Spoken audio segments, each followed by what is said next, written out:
That was the best opening I've ever done, people. Why does it turn off the mic like that? All right, that's it. I'm done. I just found out YouTube is not monetizing me anymore anyway, so. All right, take care, everybody. Don't get sick.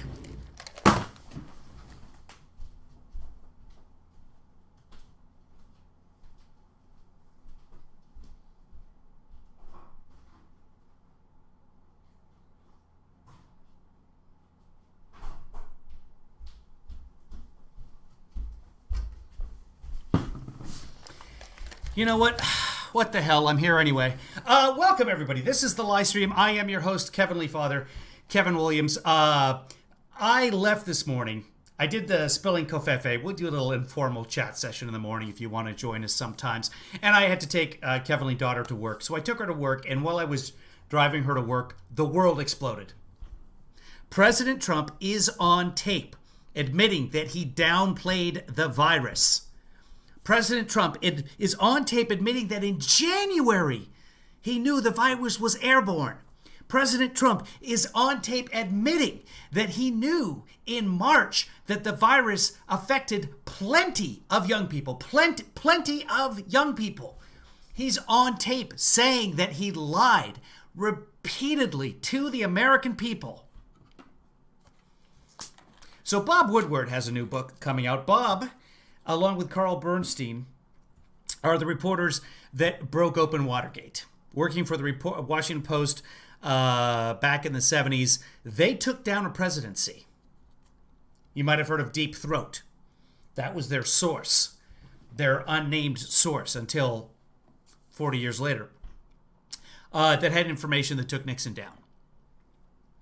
It was all revealed in the Washington Post. That was Bob Woodward. Why didn't he reveal this sooner? Because he's coming out with a book. This is how this works. And, yeah. So Trump agreed to be interviewed 18 times by Bob Woodward. Bob Woodward had previously published a book on President Trump, for which Trump did not agree to be interviewed. And it was not unflattering. And because Trump is one of the world's biggest narcissists, he figured, hey, I'll talk to him this time, and that way I can make my case, and everything will come out rosy. Speaking of rosy, I did listen to this I don't even know what to call it, propaganda session with Kayleigh Macaroni, and she's going to tell you that you didn't hear what you just heard. So here's what I'll do. I'll play the two excerpts from CNN from Woodward's recordings of President Trump talking, congratulations, David Mickelson, on being first. And then we'll decide, do we want to listen to the press conference first and then Joe Biden, because Joe Biden's putting on a press conference, I believe, right now? Or do we want to listen to Joe Biden's press conference first and then go back to Kayleigh Macaroni? I'll let you guys decide that as we're listening. So in the chat room, you guys get the choice because you're paying for this because now YouTube demonetized me. This is the life of a YouTuber. So let me just play the clips for you in case you haven't heard them yet. And now my computer's not cooperating, so maybe I won't play the clips for you. Ha ha, nana boo boo. I can do it another way. Let me go another direction here. I think I can do it from here. This is the first clip, February 7th. Trump talking to Bernstein. Let me make sure that your audio is on for listening to this. It should be. If you can't hear it, please alert me right away in the chat. We'll talk about YouTube later, not important right now. Oh, what was President Xi saying yesterday? Well, we were talking mostly about the virus, and I think he's going to have it in good shape. But it's a very tricky situation. Indeed, it goes through air, Bob. That's always tougher than the touch. The touch, you don't have to touch things, right? But the air, you just breathe the air, and that's how it's passed. And so that's a very tricky one. That's a very delicate one. It's also more deadly than your strenuous flus. People don't realize we lose 25,000, 30,000 people a year here. Who would ever think that, Trump right? didn't realize that. It's pretty amazing. And then I say, well, is that the same thing? This is more deadly. This is 5 per, this is 5% versus 1% and less than 1%. So this is deadly stuff. Okay, so here is the secondary tape. So far, I've heard 2 different tapes. This is the tape from the middle of March 18th-ish, I believe. There'll probably be a notation of it on here. That tape was February 7th, the day after he talked to President Xi. Remember back then he was praising President Xi. We have the tweet here. Here it is. Here's the tweet from President Trump. I'll bring that up to the front so you guys can read it too. Give me one moment, please. This is all flying by the seat of my pants right now. So this is from the 24th of January, just a few days before that recording was made. China has been working very hard to contain the coronavirus. The United States greatly appreciates their effort and transparency. It will all work out well. In particular, on behalf of the American people, I want to thank President Xi. Because, friends. It's all about relationships with Trump. So that was around that time. Then on the 31st, he didn't ban travel from China. Just some foreign nationals from some areas of China, not all of China. And 40,000 or 400,000 people flooded into the United States. Nobody was tested. Nobody was quarantined. Officials lost track of everybody. Some people had their temperatures taken, but otherwise the virus just flooded in from China and from Europe.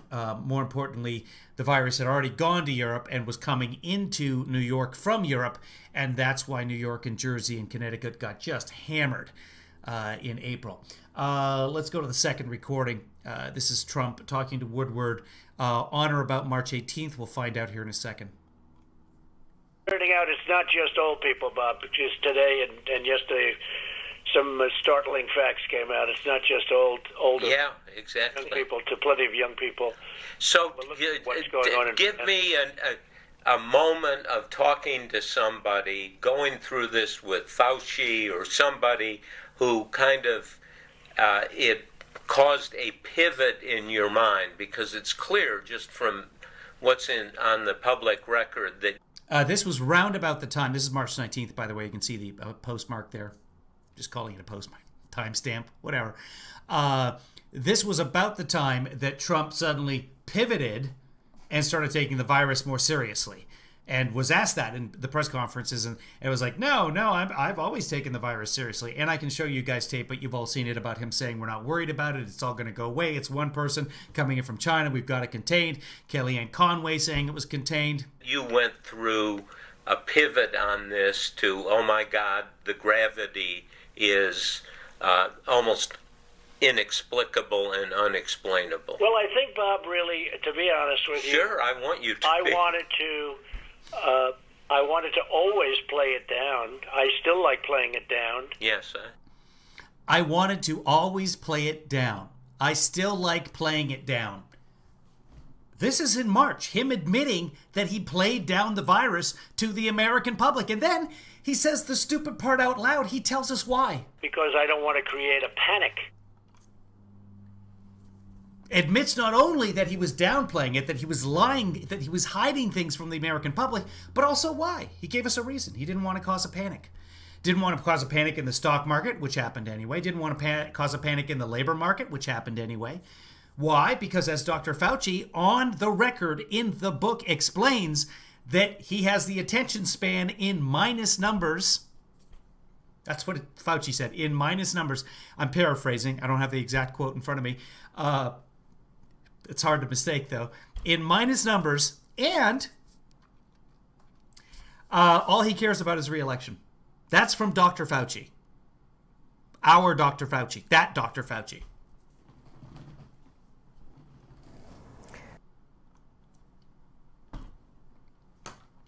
Okay, let me check here, see if you guys want Macaroni or Biden first. We'll talk about YouTube later. Will this really change votes? Will Dems actually do anything? I think this could decide it. Yeah. This could be the pivot of the election. If I've told you guys before, hey, welcome, by the way. If you're watching for the first time, that's a chat window over there. You can chat via Twitter, Facebook. Sometimes Facebook works, sometimes it doesn't. If you're on Facebook, say hi. Just in the comments section. Facebook chat doesn't really function well. If you really want to chat, go to youtube.com/KevinLeeFather. You can see over there anybody with a blue mark besides them with a circle in the middle or a fire thing in the middle. Those people are on Twitter or Periscope. And then the red people, they're big Trump fans. That's their mega symbol with a little forward arrow. Trump is leading us forward. So Stephanie, Chris, big, huge Trump fans. Actually, they're on YouTube, and I'm almost out of this. So I'm going to refill on bleach. CDC has not said that COVID-19 is a bullshit story. Wow, right away. I love. Yesterday we had a bleacher in here, and his name was Trump. No, Weed Man. No, that's not what it says. Not what the CDC. CDC said that 6% of COVID deaths. I'll try and explain this for you very slowly so you understand. 6% of COVID deaths are persons without comorbidity. For example, anybody who's died from COVID usually has a comorbidity, be that obesity, be that asthma, be that a heart condition, be that diabetes. So if you have one of those other diseases, you're more likely for COVID to kill you, okay? What the CDC said is not that only 6% of the people died from COVID-19. It's saying that 6% of the people, so about 12,000 people now, had no underlying comorbidity. Nothing wrong with them. Perfectly healthy people. So COVID has killed 6% of the people that had no reason to die other than COVID-19. COVID-19 has killed 175 to 200,000 people that also had other conditions. For example, if I caught COVID-19, I'm perfectly healthy. I'm in great shape. I exercise. I play tennis. Before the virus, I played hockey multiple times a week. For an almost 50-year-old, I'm in fantastic shape. But I have a genetic heart condition. That would count as a comorbidity. I've had 2 heart attacks, and I'm 51. We all say I'm almost 50. I'm going to be almost 50 forever. I have asthma. I had it since childhood. It rarely affects me, but that would be a comorbidity. I'm a few pounds overweight. I'm guessing most of the people here are too. We have an obesity problem in the United States. All of those would be comorbidities. So what the 6% says, Weed Man, is that 11,500, I'm going to use your number, 11,500 were killed with no other health conditions. That's how dangerous this thing is. Wiped out 11,500 Americans with no underlying conditions. I have an underlying condition. Guys in the chat room, if you could just raise your hand or just say, I have an underlying condition if you have one, just to give you a scope. of how many people. No, Weed Man, it's actually far worse than it's made out to be, because it's not only death, it's a lot of other conditions. Okay, so we've learned now that many of the athletes that want to play college football, they can't, because now their hearts are enlarged, and we're not really sure what that's going to do to them. So they're sidelined. One of the pitchers for the New York Yankees now has a heart condition because he caught COVID. He had a condition. Yep, there we go. See all these people with underlying conditions. Hi, AJ. Good to see you. I'm glad you're still here. This is how it works. So the CDC said, and this is really getting us off on a sidetrack. The CDC said almost 12,000 people have died, probably more, because we haven't counted all the deaths yet. And back at the beginning, we weren't even testing. That's the CDC's fault, Trump's CDC. That those people had no other reason to die.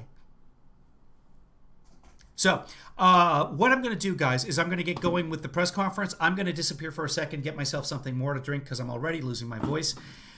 And we'll come back. Hello, everyone. Today, President Trump was nominated for the Nobel Peace Prize in recognition of his work in brokering an Israel-United Arab Emirates peace deal. It was a historic deal and the first such deal in over 2 decades. This is a hard-earned and well-deserved honor for this president. President Trump's foreign policy will always be one of peace through strength, and that is what the American people are seeing abroad. Career politicians merely talk about the kind of results this president has achieved on the world stage. End endless wars, we hear that often. Not too often do we see it actually done. Today, the president and the Pentagon, the Department of Defense are announcing a drawdown of troops in Iraq, just announced, from 5,200 to 3,000.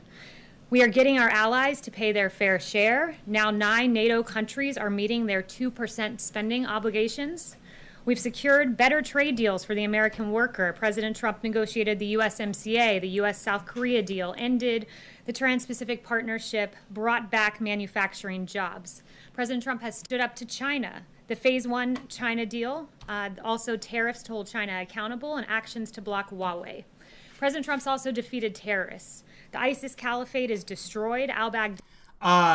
Sorry, guys. She was way too loud to begin with. Again, I don't control the volume on C-SPAN. I should have checked that before. It has been a runaround to get this to work. So let's get back to it. Sorry, my apologies. If the volume is way off here, let me know. Daddy is no longer on the battlefield, along with Iranian General Soleimani. In addition to these priorities, President Trump has made peace a cornerstone of his recent foreign policy efforts. The peace deal between Israel and the United Arab Emirates led to the first flight from Israel over Saudi Arabia's airspace to the United Arab Emirates. The signing ceremony for this historic deal will be September 15th at the White House.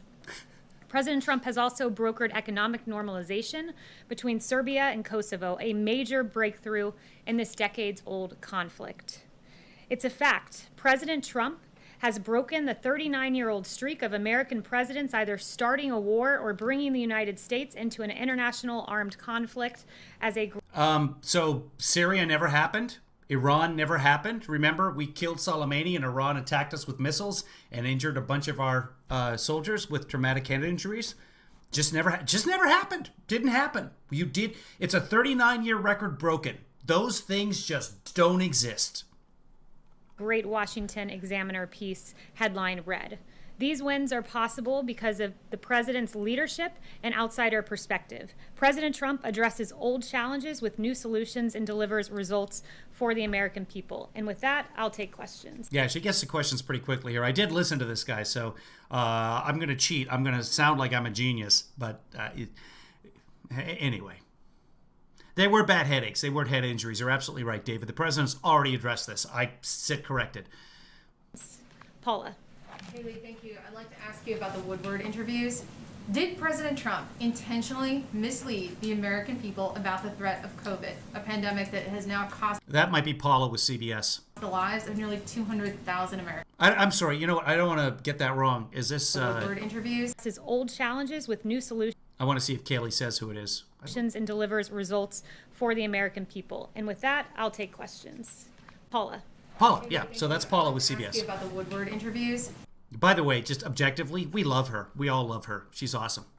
AstraZeneca Oh, crap. I'm sorry. 1 moment, please. leadership and outsider perspective. Has now cost the lives of nearly 200,000 Americans. I'll go back. Interviews. Okay. Did President Trump intentionally mislead the American people about the threat of COVID, a pandemic? That's correct. President Trump has been nominated for a Nobel Prize. He's been nominated for one before. There are something like 283 nominees every year. It's, yeah. Pandemic that has now cost the lives of nearly 200,000 Americans. Absolutely not. This president, at a time when you're facing insurmountable challenges, it's important to... Are they insurmountable? I mean, isn't the whole point that we're going to get over them? That's not really the word she wanted to use there, I don't think. Express confidence. It's important to... So it's important to express confidence when you're facing insurmountable odds. If they're insurmountable, you're done. That's... Express calm. Always play it down. Is playing it down, is that expressing calm? It seems dishonest. It seems Can like you a read lie. the rest of the quote? That's how much they put in there. Oh, you excluded the last part. We'll play the full thing on 60 Please, Minutes please on do. Sunday. Do you deny Please that do he explain. misled the American Please, people of about course the I threat of deny this that. pandemic? And he makes clear that he doesn't want to see chaos, by the way, is the second part of the quote, which you failed to read. The president just... No, he downplayed the virus. We just listened to it. He downplayed the virus in order to not cause a panic. Days C-SPAN pausing. after having this discussion with Bob Woodward, said this from this podium. On March 30th, he said, I do want them to stay calm. We are doing a great job. If you look at the individual statements, they're all true. Stay calm. It will go away, but it's important to stay calm. So this... And so he lied. He downplayed the virus to get everyone to stay calm. That's irrefutable. He says it. Does anybody want to hear it again? Did anybody miss it? If you're out there and you're watching, this is the live stream. We chat truth to power.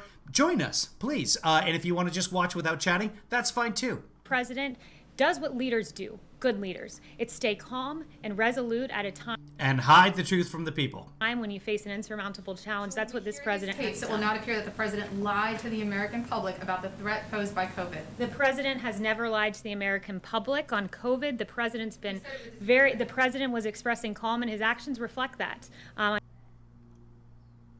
That's C-SPAN pausing it, not me. January 6th, the CDC issued a Wuhan travel notice before any confirmed U.S. cases, among a number of other actions. Sniffle asks, can you let her finish before adding your own input? That's just not how it works. Sorry.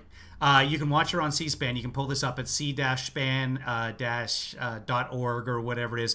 But she's all over the place. You can watch it yourself if you want to. But if I let her go through a whole spiel, I will miss some of the parts that she should be corrected on. Actions. And I'd refer you to Dr. Fauci, who said that this president has an impressive response. I can't imagine under any circumstance that anyone could be doing anything more. That is the record of this president. No, that was not what Dr. Fauci said. He was talking about the team, including himself, that couldn't have done anything more. I have that audio as well. Actually, video from Mark Levin.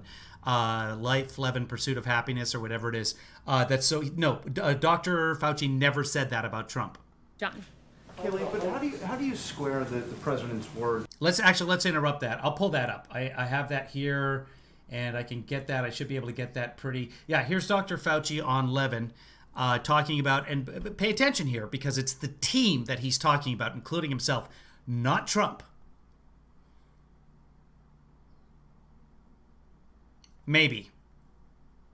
Have you ever seen this big of a coordinated response by an administration to such a threat, a health threat? Well, we've never had a threat like this, and the coordinated response has been, there are a number of adjectives to describe it. Impressive, I think, is one of them. I mean, we're talking about all hands on deck. Is that I, as one of many people on a team, I'm not the only person, since the beginning that we even recognized what this was, I have been devoting almost full time on this, almost full time. I'm down at the White House virtually every day with the task force. I'm connected by phone throughout the day and into the night. When I say night, I'm talking 12, 1, 2 in the morning. Sniffle, if you're still here, I know there's a delay here, so you're probably not going to see this, but everyone is welcome. But that is what we do. We will interrupt the show that is the show, quite frankly. But yeah, there are other sources if you don't want the fact-checking or the jokes. I try and do one joke per hour, so just that's why YouTube is not monetizing me anymore. Not enough jokes per hour.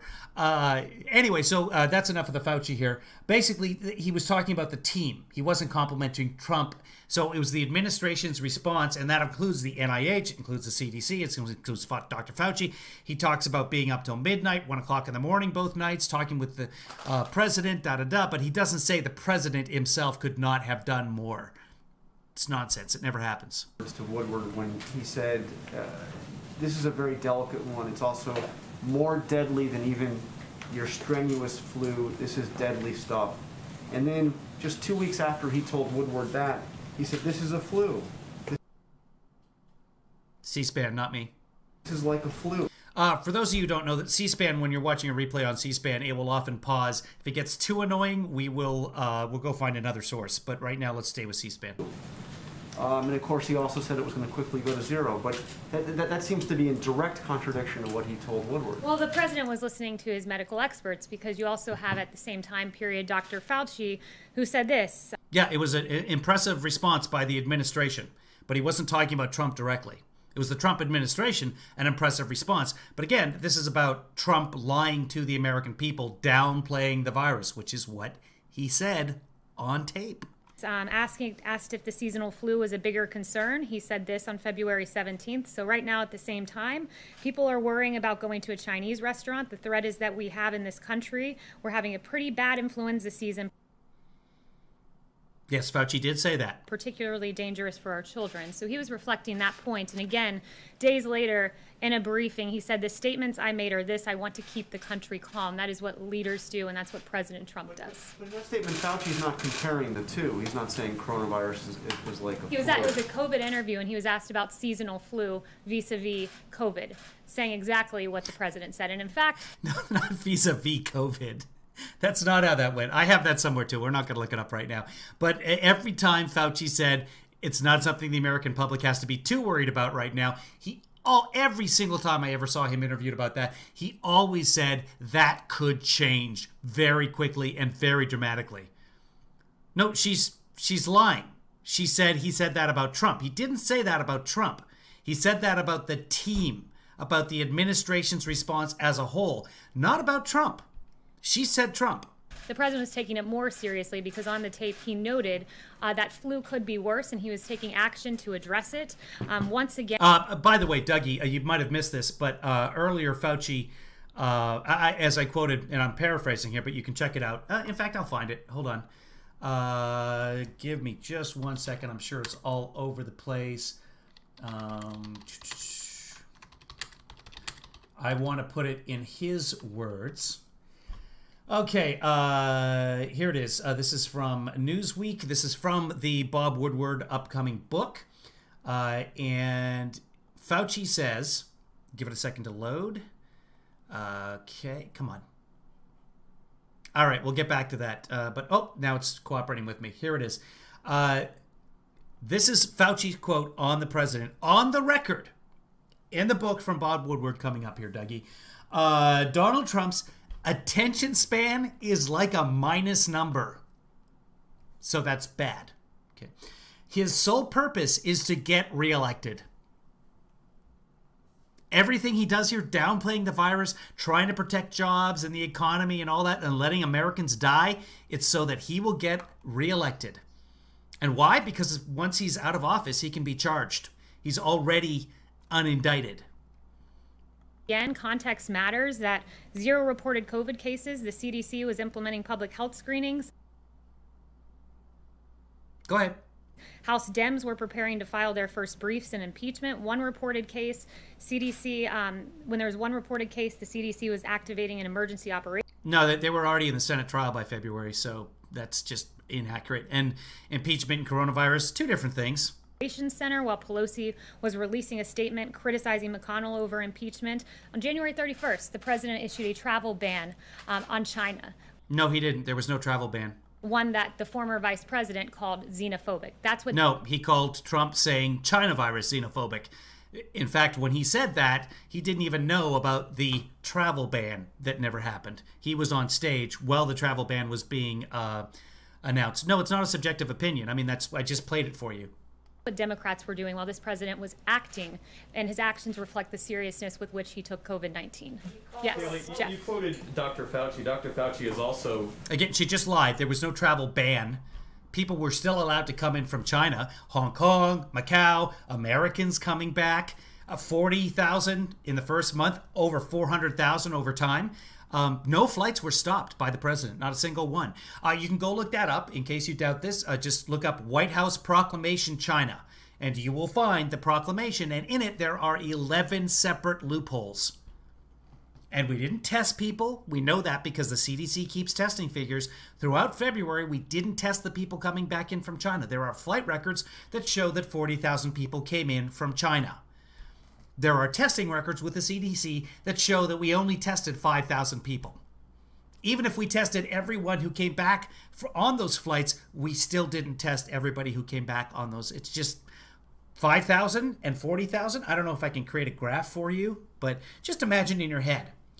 5,000, more than 5,000. See? That's that gap in your head. That's the people that spread the virus from China. Apparently on the record saying of President Trump that his attention span is like a minus number and his sole Okay, maybe we need to go to another source purpose for is this. to get reelected. That's according to veteran journalist Bob Woodward. Yeah, so that's Dr. Fauci quote. I think the bottom line here is that the president, by his own admission in private on the record, acknowledged the depth of this crisis and yet told the American people something very different. How is that, at its core, not an abject betrayal of the public trust? The president has always Good been question. clear-eyed with the American people. He was always clear-eyed about the Clear-eyed. lives we could lose. Again, from this podium, he acknowledged that this was serious back in March, that 100,000, 200,000 lives could be lost. And with regard to Dr. Fauci, you're referring to... I can play that quote too. He says if we lose up to 200,000, then we've done a pretty good job. We're going to pass 200,000. And at that point, will we be asking, are we no longer doing a pretty good job? A quote he allegedly told Bob Woodward, and I can give you quotes that we can all play on loop and video of him saying that this response was impressive and he can't imagine anyone under any circumstance doing anything better. Dr. Fauci saying this, I can just tell you the president, the first and only time I went and said, you need to do mitigation strongly, the response was yes, we will do it. The second time I went with Dr. Birx to the president and said 15 days to slow the spread are not enough, we need to go to 30 days. Obviously, there were a lot of people who had problems with that because of potential secondary effects. Nonetheless, the president went with the health recommendations. So there's a long litany of praise from Dr. Fauci, and your reference. I don't know how that's praise, except saying, yeah, we told him to do it and he did it. Yeah, but he was also not admitting to the American people what he knew about the dangers of the virus. That's the whole point. Something he allegedly told Bob. Boy, this is... are you guys okay with this constant pausing? Not me pausing it, but the constant pauses from C-SPAN. We can go find another... In fact, we're just going to do it. Stay with me here, kids. Talk amongst yourselves in the chat, and we'll be back before we know it here. So let's see. Let's close that. Let's make this go away. Here we go. We'll bring it up on the Fox News. See if I can figure out where... Right about here. We can take it seriously with our actions, which is exactly what this president does. It's why we lead the world in testing, doing far more. We're behind.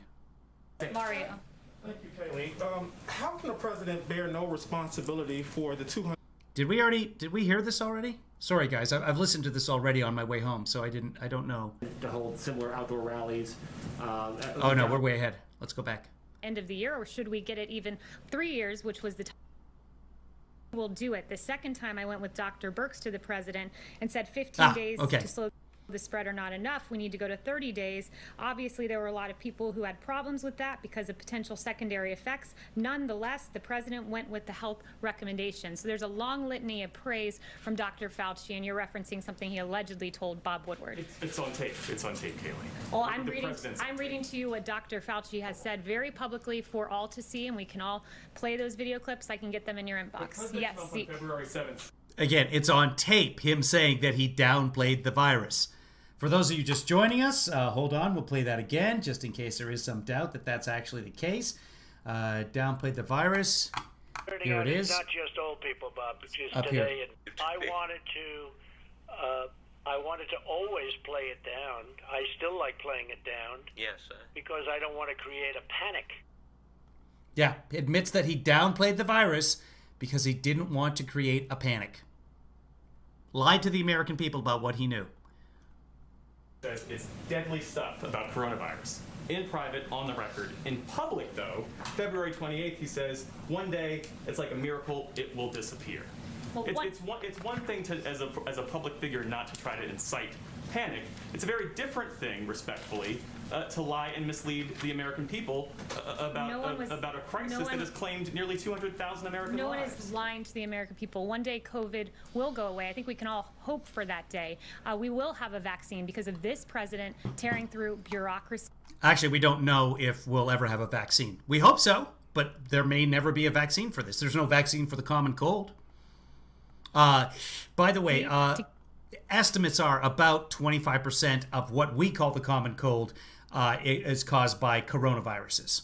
So we don't have any coronavirus vaccines that I know of to this point in time. But we're just like, well, we're going to make one.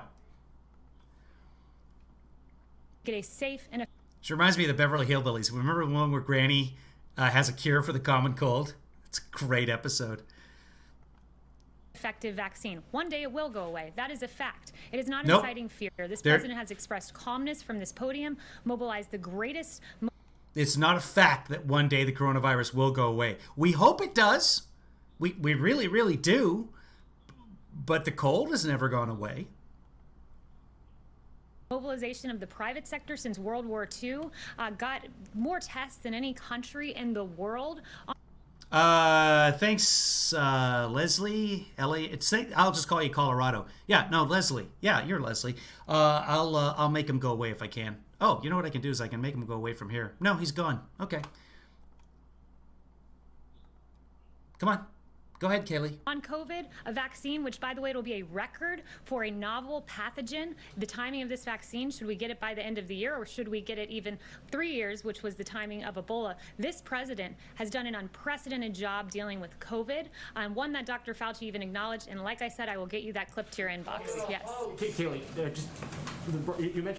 I tried to sign up to be on the White House press list. They won't let me. A few minutes ago that this was an insurmountable problem. I think that's quite a point of dispute. If you look around the world, the United States leads the world in confirmed cases, in deaths from COVID-19. Yep. So doesn't the president bear responsibility for that record as well as the testing and the vaccine development that you're just talking about? No, when you've looked at the rest of the world, in particular the case fatality rate in the United States is about 3%. The world is 3.3%, the UK 11.9%, France 8.8%, Belgium 11.2%, and you can go through the various Western world countries that have dealt with COVID, and we've done a very good job. The case fatality rate notes that, and that's a testament to our therapeutics that the president has navigated. The U.S. is still very The case fatality rate is the metric that shows how well our response has done with therapeutics, and we are leading the world in having the lowest case fatality rate. It's a very important metric and one that's a testament. That's not true at all. I was just putting up the case fatality rate there for you, and I'm going to put it up here again. The case fatality rate is a terrible metric for looking at how well you've done with something. And look at this. This is the Our World in Data site. This is the site they always like to use. Sorry that it's not super great on your screen, but I think I might be able to change that. There we go. Yeah, and I can move this around. Look at this. Oh, I'm so happy. Okay, it worked. Hey, something worked, guys. For those of you who can't see me, my hands are up. I'm celebrating. Hold on. That's me. Back to the other screen. So here's the case fatality rate right here.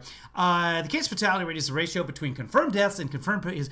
During an outbreak of a pandemic, the case fatality rate is a poor measure of the mortality risk of the disease. So here's the site with the information, Our World in Data, which again is the site they like to use. It is a poor measure of the mortality risk of the disease. But they like to quote it, saying like we're so much better than England, for example. Yeah, it has a lot to do with testing, etc. Here's the deal. Let me come back to this screen and I'll move it. She just said we lead the world. Here we are, United States. And I just grabbed some countries and put them on there. Australia, lower. Greece, lower. New Zealand, lower. South Korea, lower. Saudi Arabia, lower. Israel, way lower. We do not lead the world in case fatality. That's just That's just pure, unobjective nonsense. But that's what we get from this administration. All right, well, let's see if I can fix that. It worked. We're back. And again, in case someone's trying to pick apart those words, let's go back 15 seconds. Let's hear what she says. That the president has navigated. The U.S. is still the case fatality rate is the metric that shows how well our response has done with therapeutics, and we are leading the world in having the lowest case fatality rate. It's a very important. No, we're not. I just showed you. Australia, Greece, New Zealand, South Korea, Saudi Arabia, Israel. Those are just the first 1, 2, 3, 4, 5, 6 countries that I chose. I happen to know they're doing quite well with the virus, but there are many, many other countries. So in terms of leading the world, bold-faced lie. Just absolute nonsense.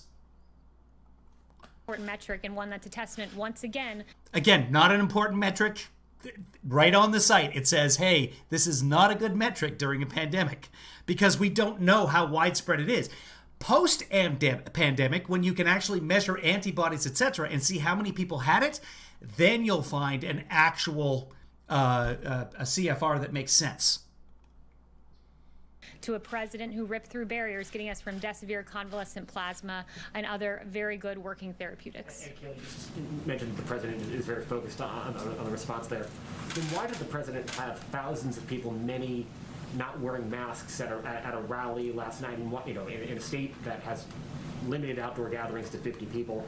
Why is he going to Valid question. This weekend to hold similar outdoor rallies, gathering these large numbers of people in violation of his administration's own guidance and of the best advice and guidance of local officials who he has said should have the final say in these matters? Kim, you've come to the right place. We got lots of Kayleigh lies today. Somebody later in the press conference says that the Nevada canceled the Trump rallies this weekend. Can somebody verify that for me, please?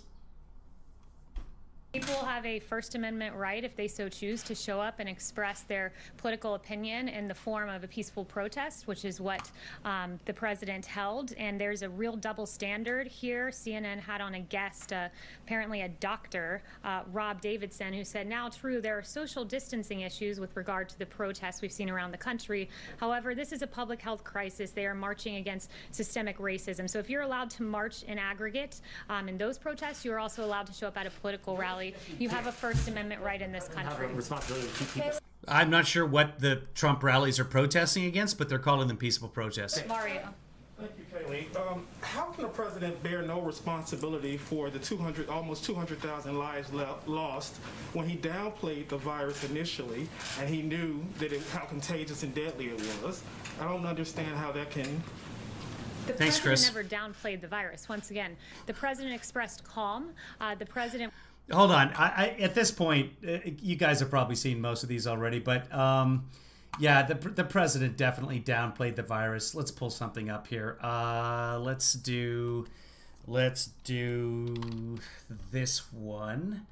Let's do not that one. What was it? Coming in from China. Coming in. Nope, not that one.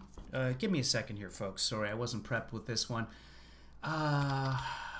Well, what is I'm looking for the phrase that he used with Hannity. I'll find it. Let's go back to Kayleigh. Was serious about this when Democrats were pursuing their sham impeachment. He was expressing calm and he was taking early action, and his actions are reflective of how seriously he took COVID. The tact that he took, the language that he used. No, you said that he used hopeful language. Does he regret that, given where we are now? No, this president embodied the American spirit that when we face a challenge, a crisis, a pandemic, we come together. We can be optimistic. We can be serious about it. We can take it seriously with our actions, which is exactly what this president does. It's why we lead the world in testing, doing far more than the number 2, which is India. Not true. China's number 1. Hold on. I'll pull up the figures right now. I think I have them. I do. Here are the testing figures.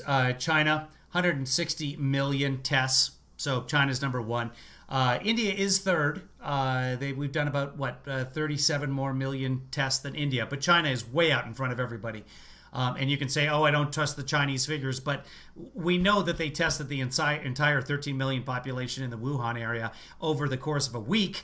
And Western journalists there have interviewed massive amounts of people and just said, did you get a test? And everybody said, yeah, I got a test.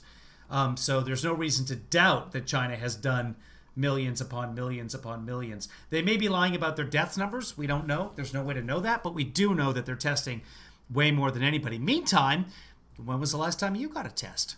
Remember, the CDC just changed their guidelines so that asymptomatic people who've had contact with COVID victims don't have to get a test. Took this seriously, but he still expressed calm. Our food supply chains were at risk, that we could not have mass runs on grocery stores. The markets, also the economy. Not like how Obama said, if you like your doctor, you can keep your doctor. By the way, I kept my doctor. I got health care and I was able to keep everything. The insurance companies canceled the plans under Obamacare. But that's an entirely different subject. We're specifically talking about Trump right now. And Dougie, if it makes you feel better, I am never voting for Obama again. There. Now, can we try and stay on task? Take your meds. I'll give you a hit. I'll tell you a secret, Dougie. I didn't vote for Hillary. I'm not a Democrat. I've never voted for a Clinton. I just don't like being lied to. And all I'm doing here is trying to open your eyes and show you that you are being lied to directly in your face, and it's endangering your life and the life of the people that you care about. If you're a Trump supporter, you probably don't care about other people, but I'm giving you the benefit of the doubt. Just watch and listen and learn. This isn't about Obama. This isn't about Nixon. This isn't about anybody else we're talking about here today. This is about the man in power right now who's asking for your vote, who downplayed a pandemic that's killed 200,000 of your fellow citizens. That's what this is about. So take your meds and stay on task. Economy was in play here. We didn't want there to be a huge crash and panic. He expressed calmness from this podium, but he has always taken it seriously, and the response, an unprecedented response, really reflects that. No, we didn't want there to be a huge crash in the stock market. Kayleigh, I wanted to ask you about the AstraZeneca trial. So does that throw a spanner in the works that they've halted those trials in terms of getting a vaccine? All right. Oh. That was a press secretary at the White House lying. She said the president... We tried. There's more questions here. We'll find the questions. That's the CNN feed. I bet you Fox stayed with it through the entire time. It was probably during Outnumbered. Let's find it. Pandemic. We shouldn't engage in fear-mongering. This is going on. They've halted those trials. God damn it, I'm good. Let's go back just a few seconds on this because I want to... has always taken it seriously, and the response, an unprecedented response, really reflects that. Yes. Thanks, Kayleigh. I wanted to ask you about the AstraZeneca trial. So does that throw a spanner in the works that they've halted those trials? So the expression in America is, does that throw a wrench into the system or a wrench into the works? She says spanner because AstraZeneca is British trials. So I just love that. I don't know who this is, but I love her. In terms of getting a vaccine quickly, and then I have a follow-up. Yeah, so the AstraZeneca paused their... Oh, the British call wrenches spanners. That's in case you don't know. Trials. Phase 3 clinical trial was a routine response when you see an adverse effect, and it was one that shows that the science is guiding the way here. And when there was an adverse response that was identified in one individual, AstraZeneca chose to pause that Phase 3 clinical trial. There are still 2 American vaccines in Phase 3 clinical trials showing great promise, but AstraZeneca, what is happening there is showing that the science is guiding the way on a vaccine, which is what Dr. Fauci, others like Alex Azar and the president have said all along. So you're still confident that you'll see a vaccine sort of before the end of the year? By the end of the year is the goal, yes. And has that slipped, though, because there was some discussion about seeing something around the time of the election, so do you think it delays that? Our timing is not about the election. It is about saving lives, and by the end of the year has always been our goal. But, of course, a safe and effective vaccine, we will take it as quickly as we can get it. Can I ask you about China, too? So the Customs and Border Protection was supposed to be announcing, or said that they would announce, a ban on imports of many products from Xinjiang province in China as a result of the human rights abuses there against the Uyghurs. That announcement hasn't come formally. It was supposed to be announced here at the White House. Yeah, that was supposed to be announced in a few days, and that was a couple of weeks ago. Are you intending to make that announcement, or has there been some backlash against just the breadth of it? It does encompass quite a lot of different products, including tomato products that, Yeah, I have no upcoming announcements about how we'll publicly talk about that discussion, but if I get more information, I'll let you know.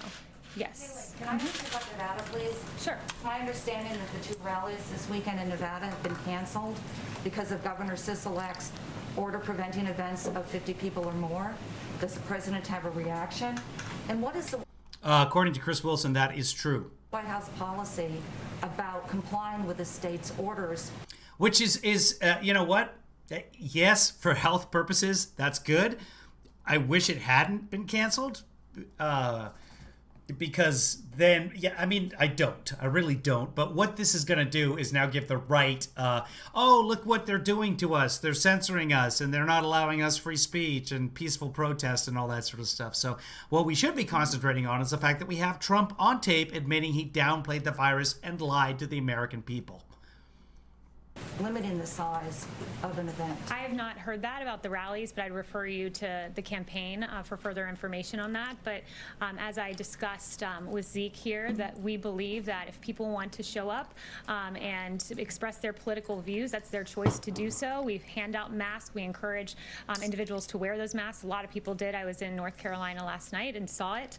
We give out hand sanitizer, but at the end of the day, if you want to join a peaceful protest, you can do so. Those of us watching the live stream yesterday saw it too. Hardly anybody was wearing masks. In the overflow crowd, we counted 2 masks that we could see. Huge cage of people. And there's no reason, just like the protests we've seen in the streets, you can't show up and express your political view at a rally. Yes. Kayleigh, can you give us some understanding about why the president agreed to sit down with Bob Woodward for 18 interviews when his first book about the administration was so deeply critical? Because he's the most transparent president in history. Okay. Sorry, one more follow-up. When do you expect that we'll get the short list of who the president is considering for the SCOTUS picks, and what's the criteria that he's using to assemble that list? Yeah, that's a good question. You'll get that list in short order. The president is very excited to share who he would nominate to the Supreme Court, and what will guide his choices are people who follow the Constitution. He wants Constitution-abiding judges. He wants textualists who believe the words of the statute actually are what they are, not subject to interpretation. He wants judges guided by the Constitution. Did you say statute? Judges in the ilk of the 2 that he's nominated, like Justice Kavanaugh and Gorsuch. Yes. Thanks, Kayleigh. Did the president or anyone at the White House have conversations with the Department of Justice about their decision to intervene in the Eve Jean Carroll lawsuit? And if so, what were the nature of those conversations? I'm not aware of any discussions that have been had. The president has claimed he signed the most favored nations executive order on prescription drugs. He mentioned this again last night. We haven't seen the text. Has he actually signed the EO? And if so, when will we see the text? And can you tell us what the status of negotiations? Yeah, he signed, I don't know if it was an EO. It might have just been a memorandum like a month ago. But nothing goes into effect in January. And even then, Congress has to write it. It's completely powerless. Is that with Florida? Colorado, we don't know if there's going to be more tapes or not. I haven't heard that. It's likely. Typically what they do is release a couple at a time to get interest in the book ginned up, and then people order the books. I will be ordering this book. I am fascinated by it, and there's a lot of on-the-record stuff. What the media chooses to release in terms of on-the-record and what I find interesting are often 2 different things. Yeah, so the EO, I believe he's referring to there is the previous one he's signed. A provision of that was most favored nation, which means that for Medicare programs, you have 2 ways to get prescriptions, Part D or Part B. Part B are drugs you would receive at the doctor's office, and the executive order tells the secretary to peg prices for Part B to a most favored nation price to make sure that American citizens are getting their medications at a price equally as cheap as other countries. So that was the initial EO I believe he was referring to, but any updates, I'll let you know in the upcoming days. Yes. Thank you, Kayleigh. Just following up on the coronavirus issues, how is it not misleading for his advisors to tell him and compare this virus potential to the Spanish flu of 1918, but then for the president to say that this could disappear by April? The president, again, was expressing calm. The president was hopeful that, COVID that we would be able to manage this and handle it in a way that we could make it go away as quickly as possible. And the president rose to the occasion and did just that. This was a lot and more, lied to the American by people. The way, it's worth mentioning the misleading that the WHO and China did on this. When you had the WHO, they were repeating China's claim that the virus does not transmit. This was a novel virus. No, that was January 14th, and they said there's no evidence that the virus transmits person to person, but often in the case of respiratory illnesses, that further study is needed, blah, blah, blah. So that's completely disingenuous, only limited by the 280 characters of Twitter. Had seen, and you have the World Health Organization saying this virus does not transmit readily. That is the information. That's not what they said at all. That is completely wrong. We were getting. You had. Hold on. I was looking for him downplaying the virus. I have a video that puts them all together at some point. But I also found this. I don't even remember this. And the video is titled "Don't Be a Cutie Pie." So I just want to watch this. This is Trump, don't be a cutie pie. Are you able to guarantee, to assure these states, these hospitals, that everybody who needs a ventilator will get a ventilator? So here's what I'll tell you. I think we're in really good shape. This is a pandemic, the likes of which nobody's seen before. I think we're in great shape. I think that, number one, we've distributed, ventilators is a big deal. We've distributed vast numbers of ventilators, and we're prepared to do vast numbers. I think we're in great shape. I hope that's the case. I hope that we're going to have leftovers so we can help other people, other countries. Everybody who needs one will be able to get a ventilator. Look, don't be a cutie pie, okay? Everyone who needs one. Nobody's ever done what we've done. Nobody's done anything like. Don't be a cutie pie. Back to this. Robert O'Brien said that this virus could be the biggest threat to his presidency. So the president couldn't have focused on the pandemic because he was being impeached? Really, Dougie? You can't do two things as well? Maybe he shouldn't have been giving rallies throughout March and playing golf. Maybe that would have helped him focus time. Doug, that's the stupidest argument. I'm really close to just blocking you because you're obviously not bright if you believe that for a second. So, no. You know what? I will give you the benefit of the doubt. Do you believe, Doug, that the president is too stupid of an individual to be able to deal with a pandemic while he's being impeached? Is that what you're contending there? Is that what you're saying? Because I'm just going to wait for you, Doug. Let's just give me yes or no. Is the president too stupid to deal with a pandemic during impeachment? Let's just wait. He's got a little bit of a delay here. Let's see. Let's see. Dougie. Waiting on you. Okay, you're just seeing this now. So there's going to be about a 30-second delay here while waiting for Dougie. Let's just giving Dougie the benefit of the doubt. Because what he's contending here is the president is too much of an idiot to be able to handle being impeached and also dealing with a pandemic, which we have him on tape saying he knows how serious it is. Much more serious than he let on to the American people. I should cue up some Jeopardy music. I would get dinged by YouTube for that, though. Still waiting on Dougie here. Dougie, is the president too stupid to do two things at once? Okay? Still waiting, Dougie. No? Nothing?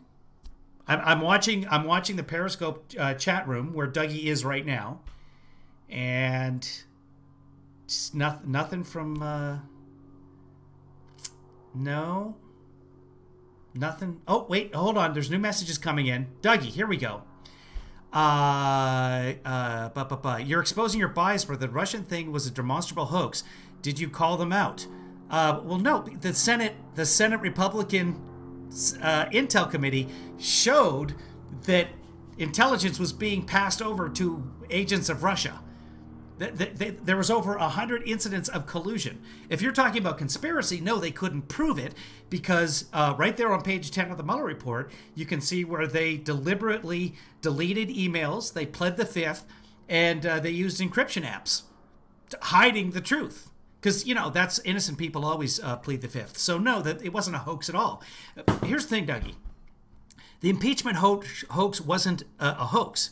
He was impeached. That's a fact. The president was impeached. That's not a hoax. It happened. So again, thank you for participating here. I appreciate that, Doug. Every time you chat, I make a little bit of money, and I appreciate that. But Dougie, is the president too stupid to handle? Those are my words. I'm asking you, yes or no. Is the president too stupid to handle a pandemic while being impeached? By the way, he was already impeached in December, but let's just say. No, Dougie, collusion isn't a crime. Of course not a single person was arrested for collusion. Hold on.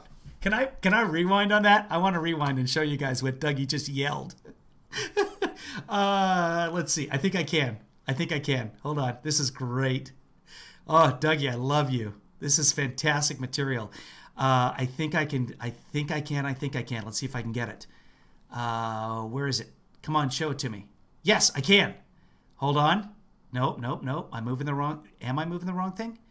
I am moving the wrong thing. Hold on. This is so perfectly a Bleacher comment. Okay.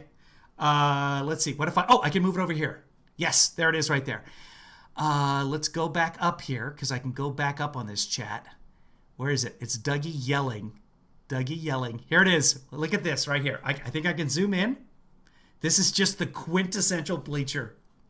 Dougie, you're fantastic. Please don't go anywhere. Okay, there's Dougie's quote, yelling. Hold on, I'm going to get back. This is Dougie. I'm being Dougie right now. Not a single person was arrested. Fear collusion.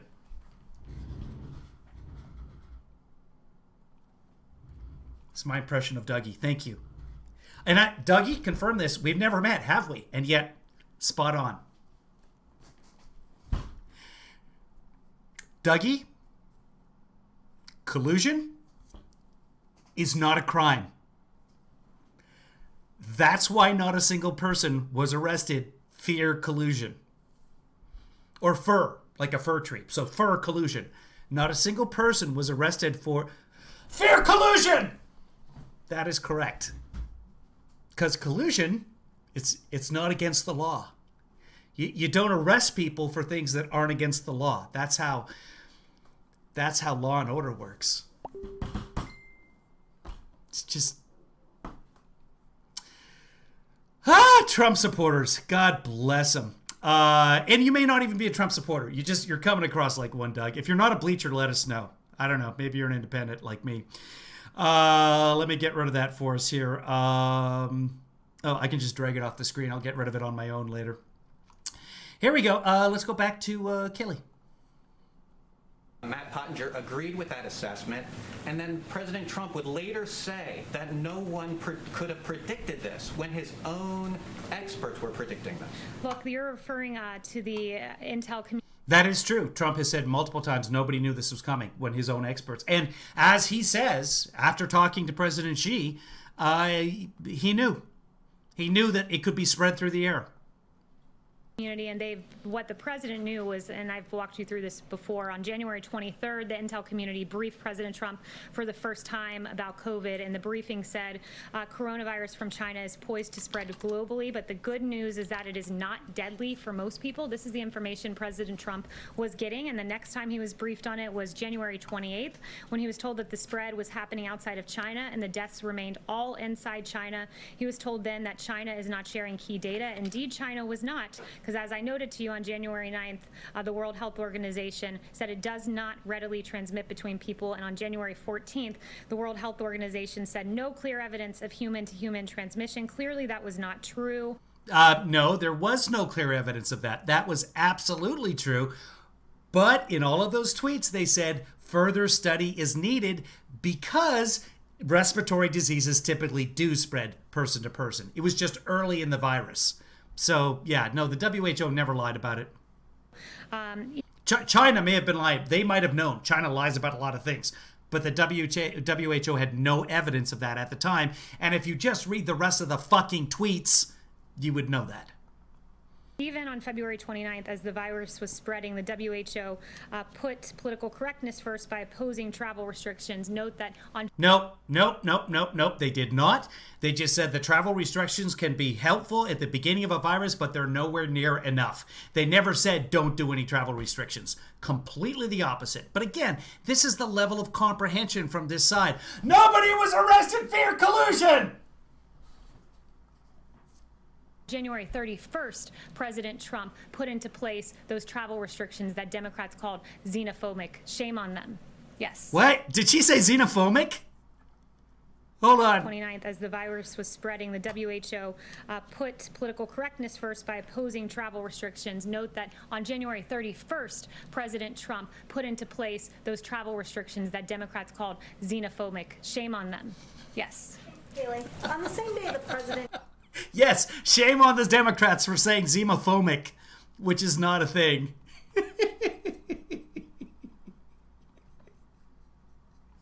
I'm laughing because it's sad. It's just sad. This is the spokesperson. This is the spokesperson for the president. This is the best the Trump administration can offer. Xenophobic. Xenophobe. Trump says, see, let's go back to Trump. This is 2016. This is Trump calling it xenophobic. Never heard the word before.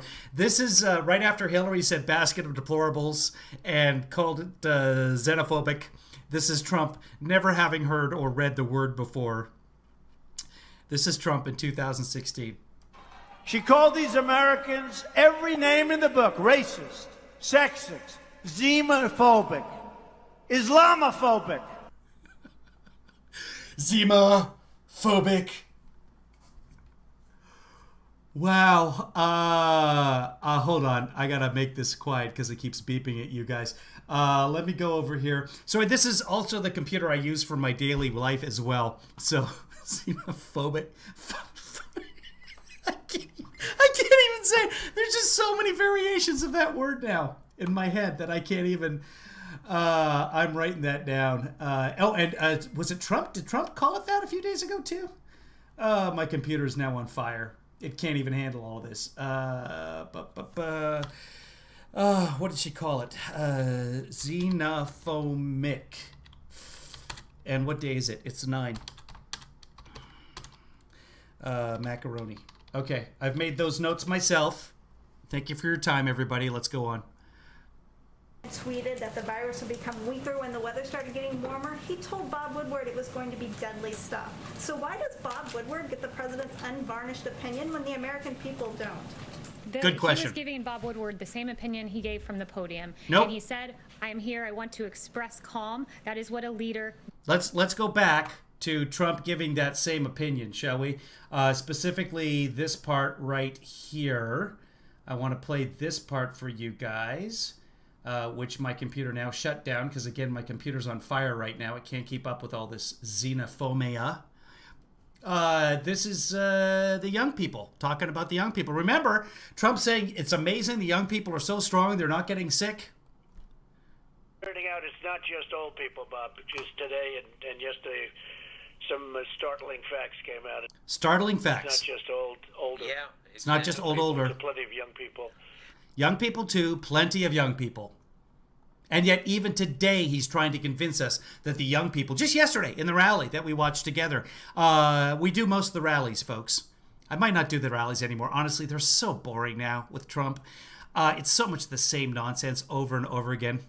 Xenophobic, fear of cheap CVS coolers. And if you have that at the same time as crippling xenophobia, it's a fear of malt beverages inside those CVS coolers. Still, though, if you're going on a short trip to the beach, yeah, it's going to fall apart by the end. But if you just want the Zima getting to the beach cold, it's not a bad deal. Terrible for the environment, though. He is. Oh, Trump's coming up? Somebody let me know when Trump starts. I'll pull up C-SPAN on the other screen, and my computer will just ignite. He's always shared the facts. He has always been forthright, and he's always followed the advice of his medical experts, like Dr. Fauci, who called his response impressive. Yes. He never said this was deadly. Oh, this is Trump on the judicial nominations. We'll cut over to Trump if he starts. In the meantime, okay, they're just setting things up for him there. I will keep the audio on to try and notify myself. So we'll get right back to Kayleigh here. Stuff. Yes. The American people. Yes, he did. He acknowledged that hundreds of thousands could die, and he took the right response, which was to temporarily shut down the country, saved millions of lives, and so too of his therapeutics, so too will the vaccine that's being developed. Yes. The protests in Belarus continue, as well as the crackdown on the opposition. What concrete steps the president is going to take to support this is about the protests in Belarus, and she just goes to the binder on this one, so we'll skip through this one because we want to get to Trump. She's reading, and next question.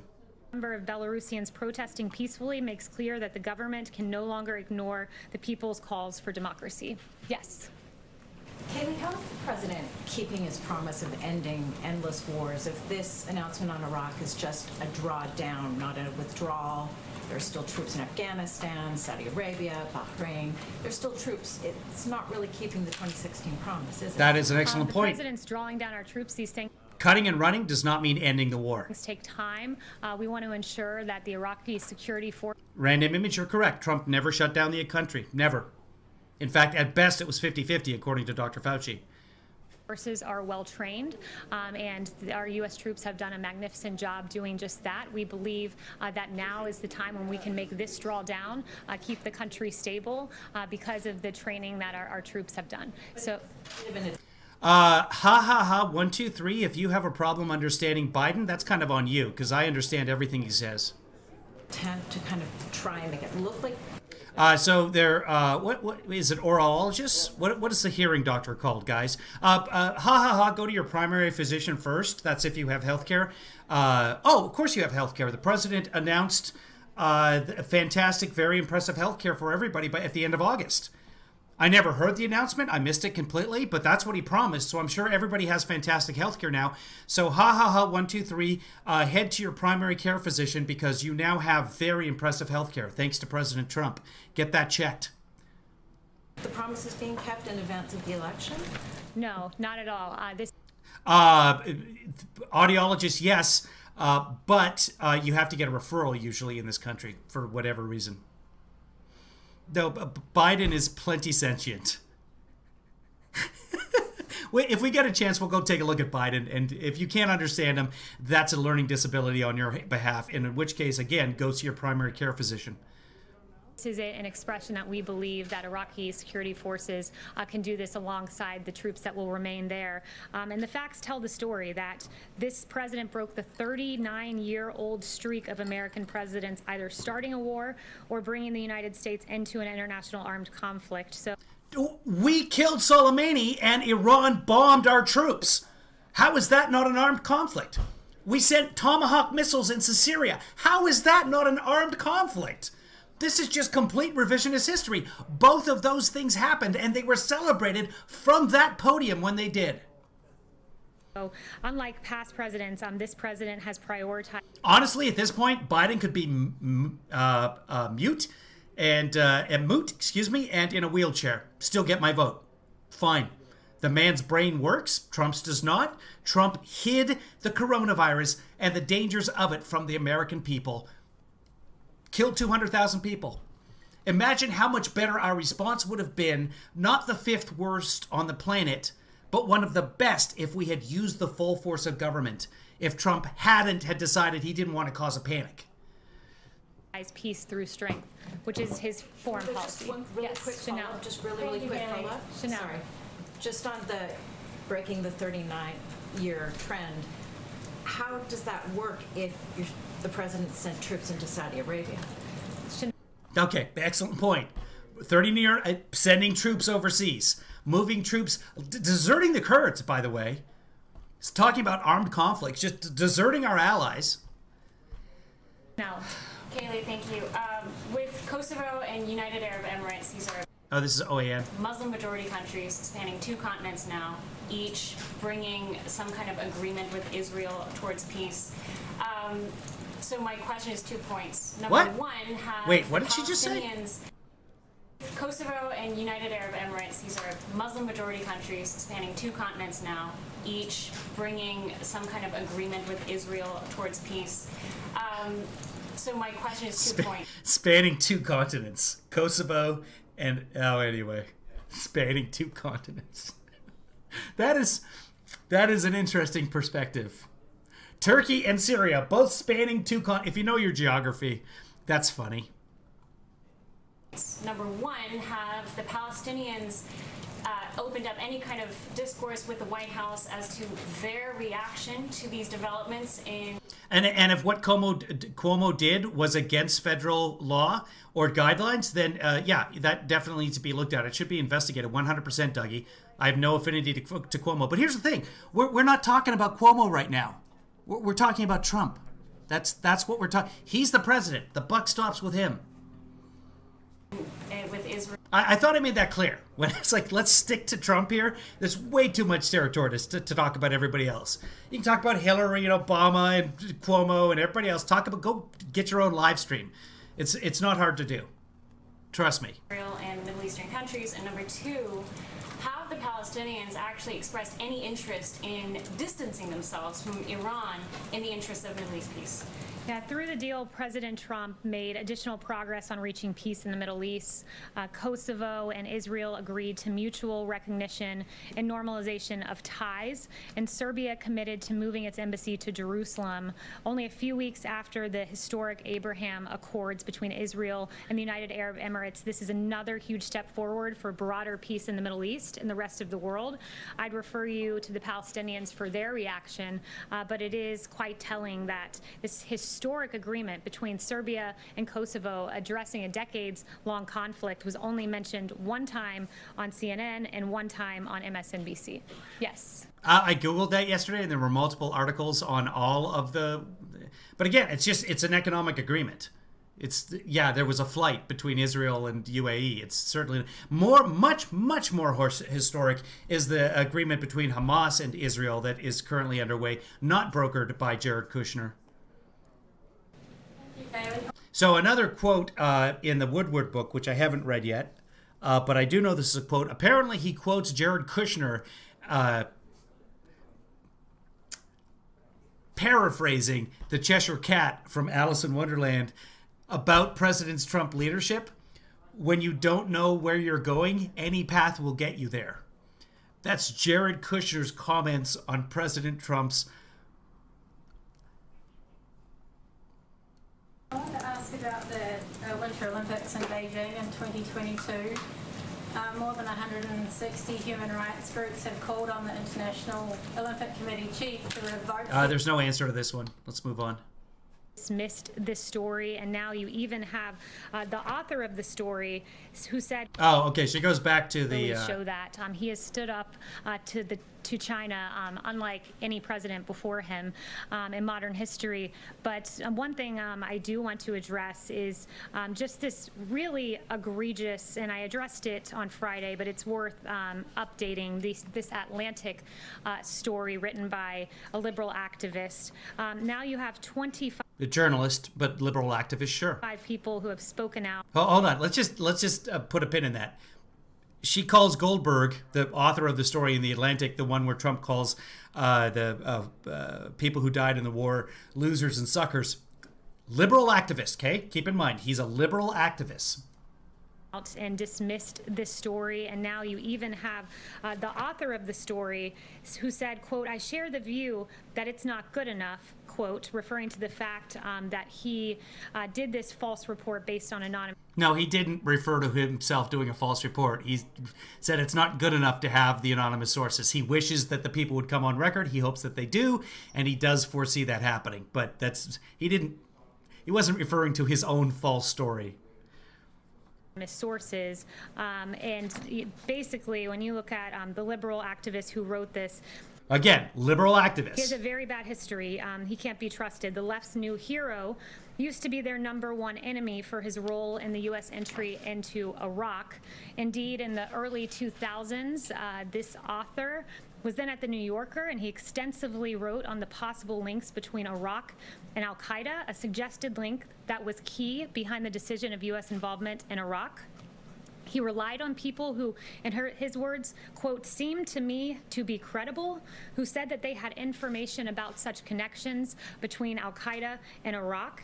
And Goldberg's reporting simply backed up his view that the U.S. should invade Iraq. In Slate in 2002, this author argued in favor of the U.S. invading Iraq. And later, he even admitted that he knew people blamed him for helping to get the U.S. into the war. He wrote a sarcastic piece saying, yes, I know I started the Iraq War. Okay, again, she's calling him a liberal activist. And he was pro-entry into the Iraq War, which liberals were not pro-entry into the Iraq War at the time. His report... And Trump's Iraq War views? Hold on, I have him. He took a firm position against the Iraq War, as he's stated many times. Joe Biden voted for the Iraq War. This is President Trump taking a very firm stand against going into Iraq. Are you for invading Iraq? Yeah, I guess so. I wish it was. I wish the first time it was done correctly. That's a firm stand, putting his foot down against going into Iraq. Yeah, I guess so. Cannot be trusted, as noted by the fact that 25 people have come out on the record dismissing his... No, they haven't dismissed it. They just said they didn't hear Trump say that. But it was, if you look at the article, it specifically says senior staff. So an aide to General Kelly may not have been in that conversation. Senior staff. His report. And of those 25 people, almost all of them I've seen in the last couple of days were not there. They just happened. I haven't heard the president say anything like that. But Woodward's book has several other incidents like that. And then for those of you who watch Fox News, several other incidences. Here we go. Perfect timing. Goodbye, Kayleigh. By a liberal activist. Thank you. Very much, Shut up. my fellow Americans. Apart from matters of war and peace, the nomination of a Supreme Court justice is the most important decision an American president can make. For this reason, candidates for president owe the American people a specific list of individuals they consider for the United States Supreme Court. 4 years ago, I announced my first list of highly qualified candidates and promised to fill Justice Scalia's vacant seat from among those names. And just days after my inauguration, I kept that promise when I nominated Judge Neil Gorsuch, and as you know, he has been very spectacular. Has he, though? A year later, I nominated, and the Senate confirmed another outstanding justice, Brett Kavanaugh. By the end of my first term, we will have confirmed a record number of federal judges, over 300, all of whom will faithfully uphold our Constitution as written. What has always made America exceptional is our reverence for the impartial rule of law.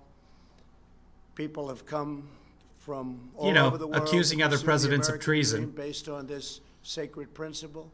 Equality under the law is the bedrock of our society. It is the principle that inspired American heroes to abolish slavery and end segregation, secure civil rights, and build the most free and just nation in history. Unfortunately, there is a growing radical left movement that rejects the principle of equal treatment under the law. If this extreme movement is granted a majority on the Supreme Court, it will fundamentally transform America without a single vote of Congress. Radical justices will erase that's not the way it Second works. Amendment, silence political speech, and require taxpayers to fund The extreme Supreme Court literally rules on what the Congress They will give says. unelected bureaucrats the power to destroy millions of American jobs. They will remove the words "under God" from the Pledge of Allegiance. Mhm. They will unilaterally declare the death penalty unconstitutional, even for the most depraved mass murderers. They will erase national borders, cripple police departments, and grant new protections to anarchists, rioters, violent criminals, and terrorists. In the recent past, many of our most treasured freedoms, including religious liberty, free speech, and the right to keep and bear arms, have been saved by a single vote on the United States Supreme Court. Our cherished rights are at risk, including the right to life and our great Second Amendment.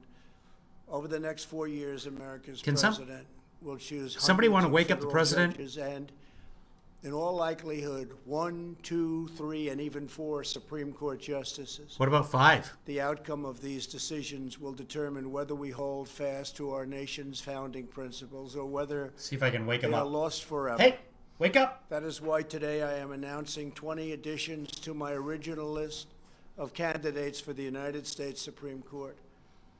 Should there be another vacancy on the Supreme Court during my presidency, my nominee will come from the names I have shared with the American public, including the original list and these 20 additions. Yeah. Joe Biden has refused to release his list, perhaps because he knows the names. Because you don't do are that. so No one else does that extremely except far you. left that they could never withstand Not public necessary. scrutiny. What about receive taxes? acceptance. Can we talk about We taxes? must release a list of justices. That's what everybody, all the kids are doing that. Make a decision as to how they will vote. It is very important that he do so. My original list. of Nobody potential shows what's on their Zune. justices include I will many show of our you every nation's track on my finest Zune. Legal minds such as Bill Pryor. Well, we all have iPods. Tony We're all Barrett, using iPods. and I know, but Thomas Harding, I'm willing to show you standing everything on my Zune. Like those distinguished individuals, the 20 additions I am announcing today would be jurists in the mold of Justices Antonin Scalia, Clarence Thomas, and Samuel Alito. Their names are as follows. Oh, he's going to give us the names? Beatty of Arizona, judge on the Ninth Circuit Court of Appeals. Oh, God, their positions, Daniel too. Cameron of Kentucky, Attorney General of the Commonwealth. Why are we watching this? Let's go watch Biden. Paul Clement. What else we got? Virginia, former Solicitor Just General tune of out the right now. United Go to the bathroom. Come back. Senator Tom Cotton of Arkansas. I don't even know if there's any press in there. I'm not hearing Senator any cameras. Ted Cruz and he's reading from a of Texas. teleprompter in front of the camera. So Stuart Kyle Duncan of Louisiana. Typically, this is a judge small on room. the Fifth Circuit Court of Appeals. Typically, there's not a lot of press in there, Stephen if there's Engel anybody. of the Might just be District of press pool, Columbia. and this just could be a White House Assistant feed. Attorney General for the Office of Legal Counsel at the Department of Justice. Noel Francisco, former Solicitor General of the United States. Senator Josh Hawley of Missouri. James Ho of Texas, judge on the Fifth Circuit Court of Appeals. Gregory Katsas of Virginia, judge on the So how's District everybody? of What's going on Columbia today? Circuit Court of Appeals. He doesn't have any pupils. Barbara Lugoa of Florida, judge on the 11th Circuit Court of Appeals. Christopher Landau of Maryland. This has got to end at some point. United States Ambassador to Mexico. Carlos Muniz. Emma, you're at a Burger King right now? Florida Justice on the Supreme Court of Florida. Tater tots and prayers. Martha Packold of Illinois. That's a judge food on the joke. District Court for the Northern District of Illinois. And YouTube wants to Peter demonetize Fitz my of channel. Pennsylvania. Come on. Judge on the Third Circuit Court of Appeals. Circuit. Sarah Pitlick of Missouri. Judge on the District Court for Wonder the if it's any Eastern relation to the District of hockey player. Missouri. Allison Jones Rushing of North Carolina, judge on the Fourth Circuit Court of Appeals. Kate Todd of Virginia, Deputy Assistant to the President and Deputy Counsel to the President. Lawrence Van Dyke of Nevada, judge on the Ninth Circuit Court of Appeals. Every one of these individuals will ensure equal he's done. justice, Okay. equal treatment, All right. and equal rights for citizens of I every don't race, think he's color, going to address religion, and anything. creed. We'll see. Together, I've been we wrong will before. defend our righteous heritage and preserve our Righteous magnificent heritage. American way of life. Thank you. God bless America. Thank That's you it? Very much. Thank you. Does anybody Oh, there's have press. any questions Oh, of he's the going to take judges? questions. Please. Anybody on the judges? Excuse me. On the Any judges. questions? They're outstanding people. Very important decision. Very important that Joe Is he Biden only going to take put questions up on judges? Potential nominees. I think it's a very important thing for our country that he do that. He Okay, doesn't let's have go. any information on the judges. Question?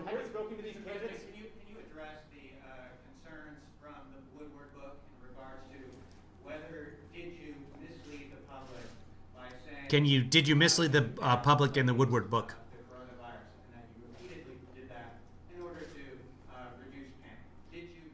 Well, I think. Did you mislead the public? To reduce panic, perhaps that's so. The fact is, I'm a cheerleader for this country. I love our country, and I don't want people to be frightened. I don't want to create panic, as you say, and certainly I'm not going to drive this country or the world into a frenzy.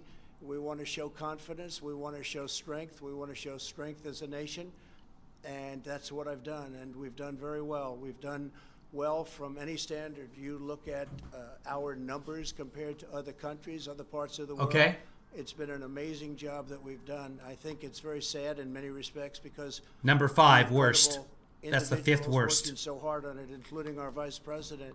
They've done this great job. They haven't been acknowledged by this is not a great job. This is the 5th worst response on the planet. Whether it's ventilators, and now you'll see very soon with vaccines and with therapeutics. The job we've done has been incredible. No, it's not. Incredibly bad. Panic. We don't want to jump up and down and start shouting that we have a problem that is. We're just asking for honesty. Scare everybody. And I'll tell you the other thing. We immediately started buying all over the world. We started buying masks and gowns and everything else, and we don't want to cause pricing to go up to a level that becomes almost unaffordable. So, yeah, in that sense. So you misled. Yeah, please. You misled the American people. The American public going forward that they can trust what you're saying. Well, I think that's really a big part of trust. We have to have leadership. We have to show leadership. And the last thing you want to do is create a panic in the country. This was a horrible thing. So you lied. So you wouldn't create a panic. You lied. This is a disgusting, terrible situation that was foisted upon us, and we have to show. We just don't want to use the best word is panic. We don't want to have to show. I don't know if the best word is foisted. Panic, and that's exactly what I did. And I was very open, whether it's to Woodward or anybody else. It's just another political hit job. But whether it was Woodward or anybody else, you cannot show a sense of panic, or you're going to have bigger problems than you ever had before. Please. Respectfully, sir, your comment amounted to more than trying to reduce panic. So on February 7th, you told Woodward it's more deadly than your strenuous flu. Go ahead, please. Mr. President, don't you think if you were more forthright with the American people, more lives could have been saved? Do you take responsibility at all for some of the 200,000 deaths that we've had? So I think if we didn't do what we did, we would have had millions of people die. We closed up our country. We closed it up very, very quickly, very effectively. We did a job. We learned about this horrible disease, along with the rest of the world, which had to learn about it. And then we opened it up, and now we know the vulnerable. We know who it attacks, who it's so vicious against. He is foisty. And I think we've done, from every standpoint, a incredible job. We shouldn't have lost anybody. Except from the standpoint of the pandemic. China released something that they shouldn't have been allowed to. They should not have released. It came out of China. It went to Europe. It went all over the world. They didn't release it. It never happened. They could have stopped it. They stopped it from going into the remainder of China. It started in Wuhan. Not true at all. And they stopped it, but they didn't stop it from coming to our country. Now it's a virus. Show calm. It doesn't care about borders. You know, if it was up to you or whoever, I have no idea what he said in the book. And again, no idea. That I gave him some quotes. He's been watching TV all morning. We'll see how the book turned out. I have no idea. You're asking me questions for the first time. But again, the last thing we can show is a lie. Is panic or excitement or fear or anything else. Or honesty. We had to take care of the situation we were given. Now, long before anybody else wanted to do it, I closed our borders to a very heavily infected China. We were, what, the 18th country to close the borders? And we didn't. Thousands more people die. Dr. Fauci said it. Many people said it. It was a great decision. Dr. Fauci's not said 100,000. And I had to make. It was a decision that a lot of people thought I was wrong. Nancy Pelosi said I was wrong. Joe Biden said I was wrong. Joe Biden didn't say he was wrong. They all came back and they said it was the right decision. And I was way early. That was in January, the end of January I did that. So that was a very good thing we did. Otherwise, we would have had hundreds of thousands more. But if we didn't close the country, no other country has anywhere close to us, and they didn't shut down travel at all. Numbers that we have right now. You mentioned that you were trying to avoid price gouging, but you mentioned to Bob Woodward that you recognize that this virus spread through the air on February 7th. You didn't begin Project Airbridge until March. You didn't use the Defense Production Act until March. You didn't start ramping up ventilator production until March. You didn't really think it was going to be to the point where it was. All of a sudden, the world was infected. The entire world was infected. Everyone was scrambling around looking where to buy face masks and all of the other things. We've opened up factories. We've had tremendous success with face masks and with shields. No, Biden didn't say it was wrong, Dougie. We're now supplying the rest of the world. We have all the ventilators we can use. And remember this, the ventilators were very important. Not one person that needed a ventilator didn't get it. And these are very complex. No, many people didn't get ventilators because they didn't go to the hospital. Something like hadn't been this disease kills in an hour sometimes. We've done an incredible job, but we don't want to run around screaming, shouting, oh, look at this, look at this. We have to show leadership. And leadership is all about confidence. And confidence is confidence in our country. And our people have been great. We've been put through a lot by China, by releasing this, by having this. Yeah, all of these panics happened. The stock market crashed. The job market crashed. People did hoard at the supermarkets. All of the things he was trying to protect us from, they happened anyway. Of course they happened. Thank you very much. Yeah, exactly. Marcy's got the records. Her Amazon delivery record shows that I knew it would be this bad back in March. Yeah, absolutely. Should we check out Biden, guys? Doug, just to talk to you a little bit about Biden never said that his actions were xenophobic. Just putting it all together now. He said that calling it the China virus was. And that Trump in general was xenophobic, which he is. I mean, that's documented. He banned Chad. And no, he never banned travel from China. We talked about that a little bit earlier. I think that was you that I was talking to about that. You're welcome to look it up. Here, I'll help. Bring it over here. This is a thing called Google. If you go to google.com, I know it's a silly name, but you can do this. Yeah, just type in White House Proclamation China. First thing that comes up on my proclamation of the suspension of entry as non-immigrants, blah, blah, blah. Nope, that's May 20th. That's his second proclamation. Let's go back. That was about students and stuff. Immigrants. Here we go. This is the one from January 31st, which, by the way, he didn't go into effect until February 2nd at 5 p.m. We'll confirm that. There it is right there. This proclamation is effective at 5 p.m. Eastern Standard Time on February 2nd.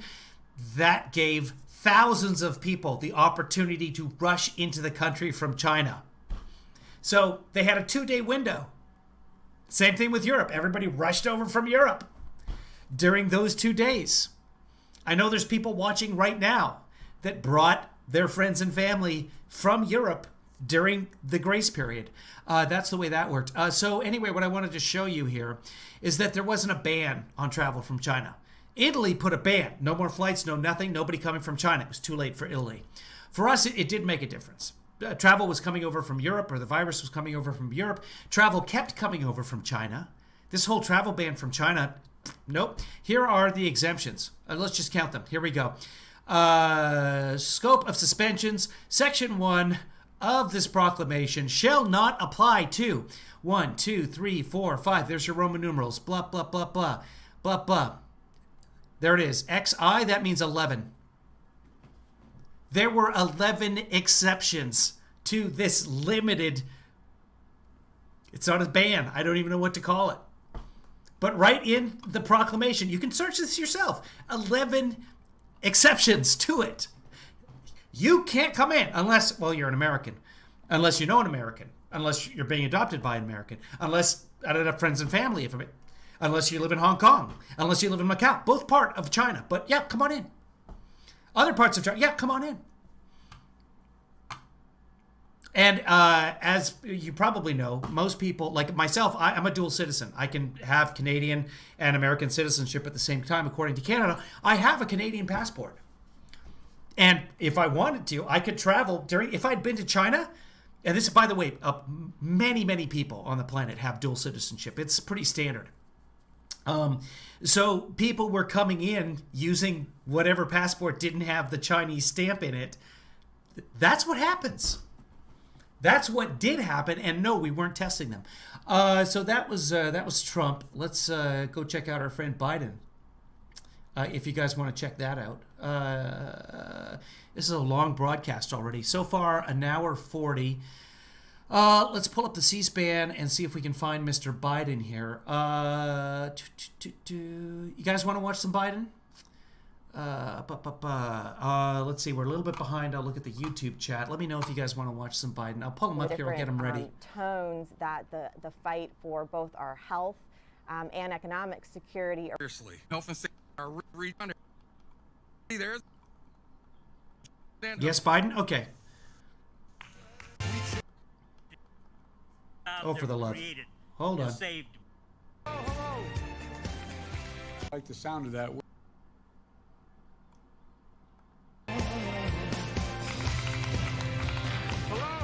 Look at this low energy guy. Watch him. Look at that. He can barely get down the ramp.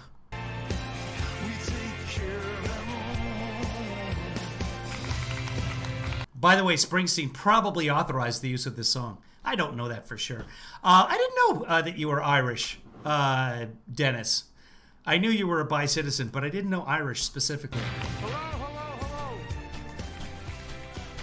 Since I'm socially distanced, I'm allowed to take my mask off, they tell me, while I speak, but I promise I'll put it back on, Gov.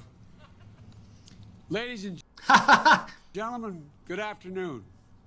And, Secretary Kerry and Mr. President, I like the sound of that. Where is my president? There you are. Thank you, pal. Thanks for the welcome. It's great to be here in Michigan. And Guy, look at that. They've put, 3 or 4 cars into Joe Biden's basement. That's incredible. He has the best basement ever. And with the United Auto Workers. As they say in parts of my state, I got brung up on General Dual citizen. You're dual citizen, Dennis. Motors. My father ran the General Motors agency. He didn't own it, but he ran it. And cars are cars are cars. And by the way, I still have my '67 Corvette. I want to vote for this guy now. He's got a '67 Corvette. That was new. I still keep that. But I got to tell you, I'm waiting for that electric one you just all made that goes 210 miles an hour. But that's a different story. Look, earlier this week, and the reason we're a little bit late here, we found as I was getting off the plane, the press asked me a legitimate question that I did not have the background on because it occurred on the plane. Earlier this week, we celebrated Labor Day, and here at the heart of the American automobile industry, we never forget everything that we owe the unions. And unions, as you've heard me say many times, built this country. That's a C-SPAN pause. Unions built the economy, the economic engine that has driven American manufacturing dynamism. And literally, in the case of the auto workers, you're the ones that did it. So I want to thank you again, UAW Region 1, for hosting me today. And it's great to see Senator Stabenow, my good friend Debbie Stabenow. Got a chance to spend a little time with the governor, but Senator Stabenow and I worked together on an awful lot of matters over the years in the United States Senate. She was a great partner to me when I was vice president. And we worked in lockstep to get the people of Michigan back on their feet. We were joined by one of the best and brightest and hardest working governors around, my friend Gretchen Whitmer. And if you're wondering what responsible, strong executive leadership looks like in COVID-19, just look at this executive right here. Governor, you've done an incredible job steering the people of Michigan through a turbulent time. Much of it is brought on by Donald Trump's lack of leadership. You've been rock solid, Governor. You've listened to the experts. As a government governor of Michigan. And you put the needs of the people who are hurting first, helping them get through this crisis. Meanwhile, on the day that we hit 190,000 dead in the United States because of COVID-19, we just learned from the Washington Post columnist Bob Woodward that the President of the United States has admitted on tape in February he knew about COVID-19 that had passed through the air. He knew how deadly it was. It was much more deadly than the flu. He knew and purposely played it down. Worse, he lied to the American people. He knowingly and willingly lied about the threat it posed to the country for months. He had the information. He knew how dangerous it was. I like men, and I like women to hang around with. But here's the thing, and you can quote me on this. Men are prickly. We are. By the way, did anybody notice that I shaved? I thought you people cared. And while this deadly disease ripped through our nation, he failed to do his job on purpose. Yeah, if I hear something, if I call out Biden all the time. I don't care. I'm not a Democrat, Dougie. I thought I explained that earlier. I'm just here for the truth and to make the jokes. And to talk to the friends in the chat room. Hey, by the way, you're watching the live stream. I am your Heavenly Father, Kevin Williams. This is what we do. We chat truth to power. So typically Trump and the Republicans, because they're just easy targets. It's nothing but lies. But if Biden gets something wrong, I'll call him out on it. And you're welcome to as well. But you know what? He's a decent human being. And I don't know what Biden could do at this point to convince me not to vote for him, even though I'm in California, my vote doesn't count. It was a life and death betrayal of the American people. Experts say that if he had acted just 1 week sooner, 36,000 people would have been saved. That is correct. If he acted 2 weeks sooner, back in March, 54,000 lives. Those are accurate. Those are numbers from the UW Center for Public Health. What is it? IHME. Quoted by the White House, by the way, until they started issuing those numbers, and then we haven't heard anything about them from the White House. Would have been spared in March and April alone. You know, I believe the networks did show some Biden, but this was I was driving at the time that this speech was going on. I'm lying. I wasn't driving the entire time, but this is in the past now. This is all part of the past. Let's look to the future. Failure has not only cost lives, it sent our economy in a tailspin. It cost millions more in American livelihoods. Yep. This is a recession created by Donald Trump's negligence, and he is unfit for this job as a consequence of it. How many schools... That is an opinion, and it's true. ...aren't open right now? How many kids are starting the new school year the same way they ended the last one? At home. How many parents feel abandoned and overwhelmed? How many frontline workers are exhausted and pushed to their limits? And how many families are missing loved ones at their dinner table tonight because of his failures? It's beyond despicable. It's a dereliction of duty. It's a disgrace. So he just said that it's beyond despicable. It's a dereliction of duty. It's a disgrace. We've had several people in here today that can't understand what he's saying. Is anyone having problems understanding? Because he's being very cogent here, quite articulate. If you can't understand what he's saying, like I said, check with your doctor with the fantastic health care that Trump announced at the end of August. That again, I usually catch everything Trump does, but I missed that. We're going to hear a lot more about this, I'm sure, not just from... Coughs directly into his hand. Old people, am I right? Me, but from the news media and a lot of others.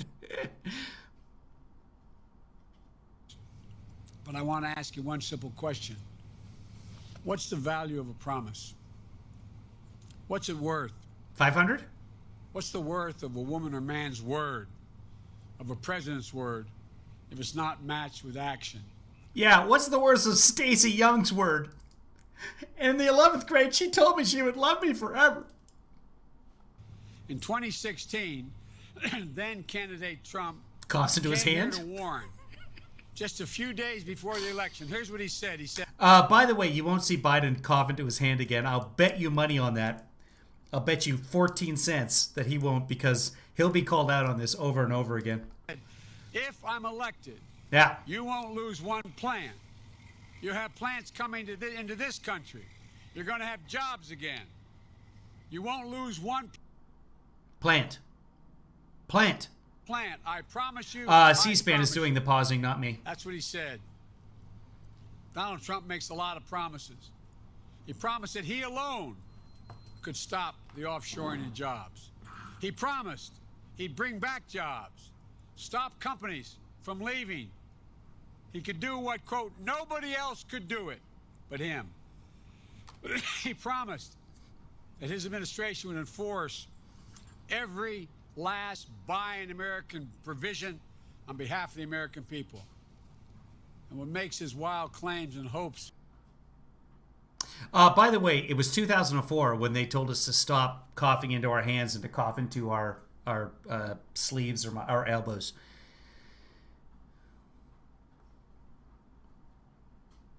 So Biden is this is C-SPAN pausing, by the way. I'm trying to get it to go here. I'm clicking as we're talking. So Biden lived under the impression that you're supposed to cough into your hand to cover your cough for the first 187 years of his life. So it's hard to blame him. He now hopes we don't notice what he said or won't remember. And when he does follow through or doesn't do when follow through, the exact opposite. He's hoping we just have poor memories. He doesn't give us much credit. But the American people are smart, honest, decent, and they're hardworking. To his credit, the first time we saw him on a bike, he wasn't wearing a helmet.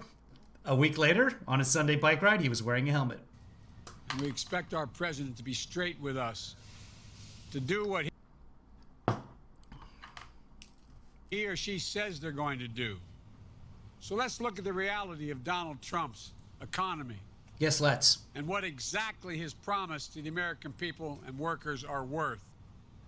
He's on track to be the first president since Herbert Hoover and the Great Depression to see the number of jobs in our economy go down, not up, while being president. That is correct. Our economy's down 4.7 million jobs since he took office. 4.7. Even before President Trump's failed response.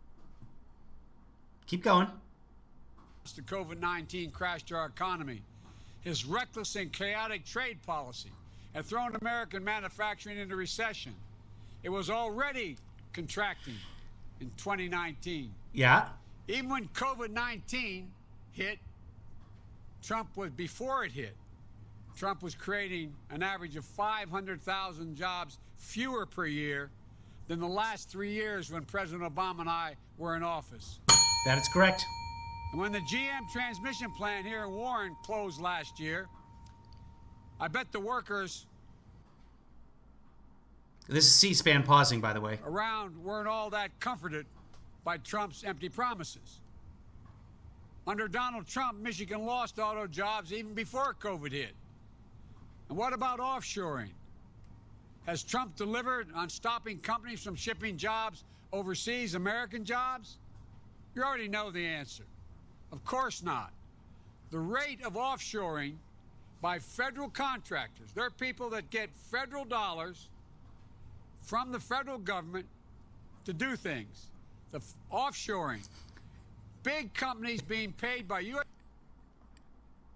Yeah, I'm worried about Biden. About every 15 seconds, he just pauses for like 10 seconds. You're right, Dennis. I am quite worried. C-SPAN does this. Sometimes it gets really bad. Today, it's really bad.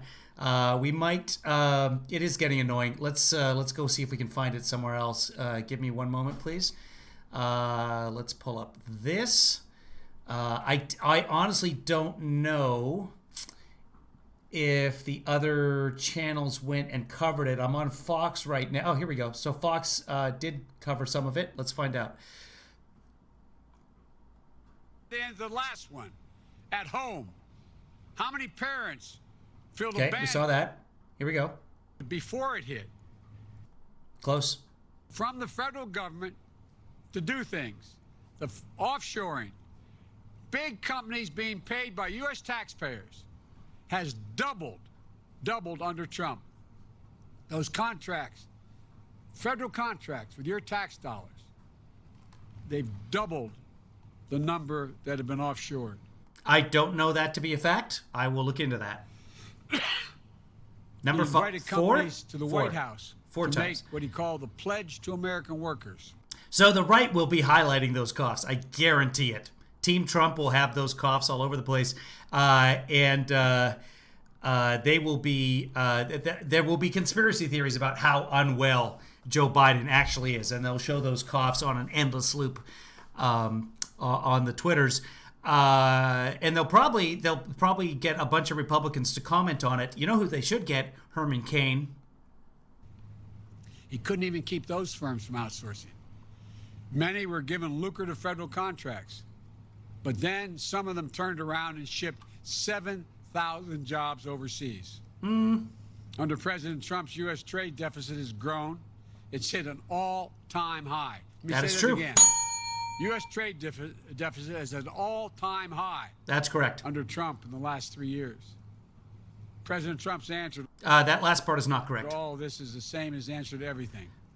Corporate tax giveaways that actually reward offshoring. You heard me right. Yep. Giveaways that reward offshoring. If you offshore, you get more tax breaks. Yep. This 2017 tax That was the 2018, but you can call it 2017 too. bill slash taxes on companies that send production and jobs overseas. Those corporations then make huge profits by shipping these foreign Is producer Joanna watching? Because she's going to get mad at me about the bell. made products back to the United States Dougie, what's false? Let me know what's false, and we'll do a little research for you here. to sell to American consumers. And no industry has taken a greater advantage of Trump's offshoring tax loopholes than the pharmaceutical industry. Big Pharma lobbied Trump for a handout. That's exactly what they got from him. Farmers building, U.S. Pharma is building factories overseas instead of in the United States, skipping out on having to pay U.S. taxes. That's true. And then sending those same foreign-made drugs back to American consumers. That's how it works. All. Oh, okay. Let's see if it'll go right back to the next part on outnumbered. We hit the end of that program. Let's see if it does what it's supposed to do. Dougie, I'm controlling this right now, but which part of it was false? The 7,000 from federal contractors? So is meant to be a fun exchange, and I hope people... Let's see where we can find the Biden. Oh, you know what? Fox cut away, so we can't find it there. Let's go back and see if we can find it on MSNBC. Got to go to the library for that. What time was that? That was probably 11? Yeah? No, it's probably 10. Yeah, it was probably 11 o'clock is what we're looking for. So 11 o'clock on MSNBC. Katie Tur, is she on at 11 now? Let's find out. Boom. Let's listen.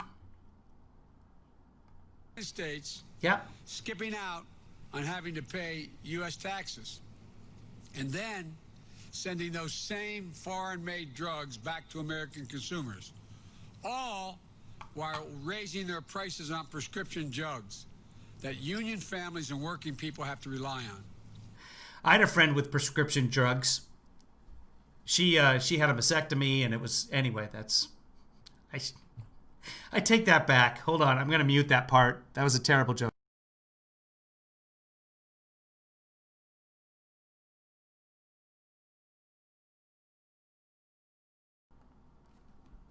Much better. Now don't get angry at me. And in the process, by the way, he's trying to do away with all health care in America. During a pandemic, we're seeing not only the inequity of this policy, but the enormous vulnerability that this creates for our own health security. And our security requires us to have supply chains of the necessary drugs based here, not overseas in times of crisis. And what about Trump's commitment to buy American? like the rest of President Trump's promise, it has nothing to do with reality. It's all a bunch of hot air. In fact, contracts awarded by U.S. governments to foreign companies using American tax dollars went up 30% since he's been president. So to recap, 1, Trump hasn't stopped companies from closing plants and sending jobs overseas. 2, he's rewarded companies that have cut jobs and failed to invest here at home with billions of dollars in tax breaks. And 3, he's awarding more and more federal contracts to foreign companies. President Trump has broken just about every promise he's ever made to the American worker. And he's failed. He's failed our economy and our country. But look, would you really expect anything different from this guy? From someone who called those of you and those who are serving in uniform, who have given their lives to the country, losers and suckers? Let me tell you something. My son Bo was an assistant U.S. attorney. He volunteered to go to Kosovo to help them set up government in the middle of the war. I know as I'm being proud here. That's the feed, not me. But he's the only foreigner has a monument that they raised and built in service to him, thanking him for what he did.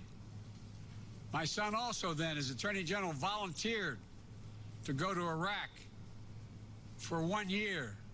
He wasn't a loser or a sucker. No one who served this nation has been a loser or a sucker. They're all heroes. But would you expect anything different from someone who could stand next to a father of a fallen soldier and say, at a cemetery, and say, I don't get it. What was in it for them? What was in it for them? Donald Trump doesn't understand what it means to serve something bigger than yourself. He doesn't understand duty, honor, country. He lives in by a different code. Lies, selfishness, greed. Yes, Donald Trump and I have a pretty different philosophy when it comes to giving our word. Mine means something. When I tell the American people I'm going to do something, I follow through. Here in Michigan, you know that's true. When Barack and I took office back in 2009, the economy was crashing. We inherited an economy in free fall. And millions of Americans, including so many right here in Michigan, lost their jobs, their homes, and their savings.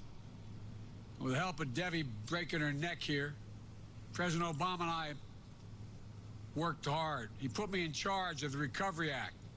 I spent a lot of time here in Michigan and Detroit working with you and Senator Stabenow and thinking every single day about the folks on the factory line busting their necks just trying to put food on the table. A lot of folks were all ready to count Detroit out, as well as the auto American industry to count it out. But I knew what Debbie knew, what I've known always. It's never a good bet to bet against the American worker. So when we promised to stand with the American auto industry, we delivered. We didn't do it to help wealthy investors or pad bonus checks for CEOs. We did it to save an iconic American industry, a testament to the skills and ingenuity of American manufacturing and the jobs of hundreds of thousands of American workers and the lifeblood of communities all across the Midwest and used to be in my state of Delaware as well. When Detroit declared bankruptcy, I was right here working alongside the city leaders to get the lights turned back on, to revitalize the future of Detroit. While nearly 20,000 auto manufacturing jobs have been lost in Michigan under Trump, nearly 80,000 were created during the Obama-Biden administration. I've got a long history of not just talking about what I'm going to do, but delivering results for Michiganders. And now we need to do it again.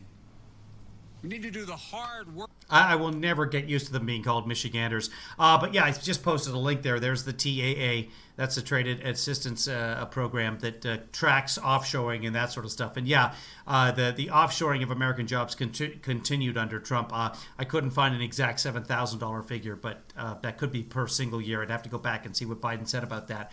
But yeah, I mean, companies offshore. That's how it works. Companies have a responsibility, a fiduciary responsibility. That means a monetary responsibility to their stockholders to make as much money as they can. That's the purpose of the companies.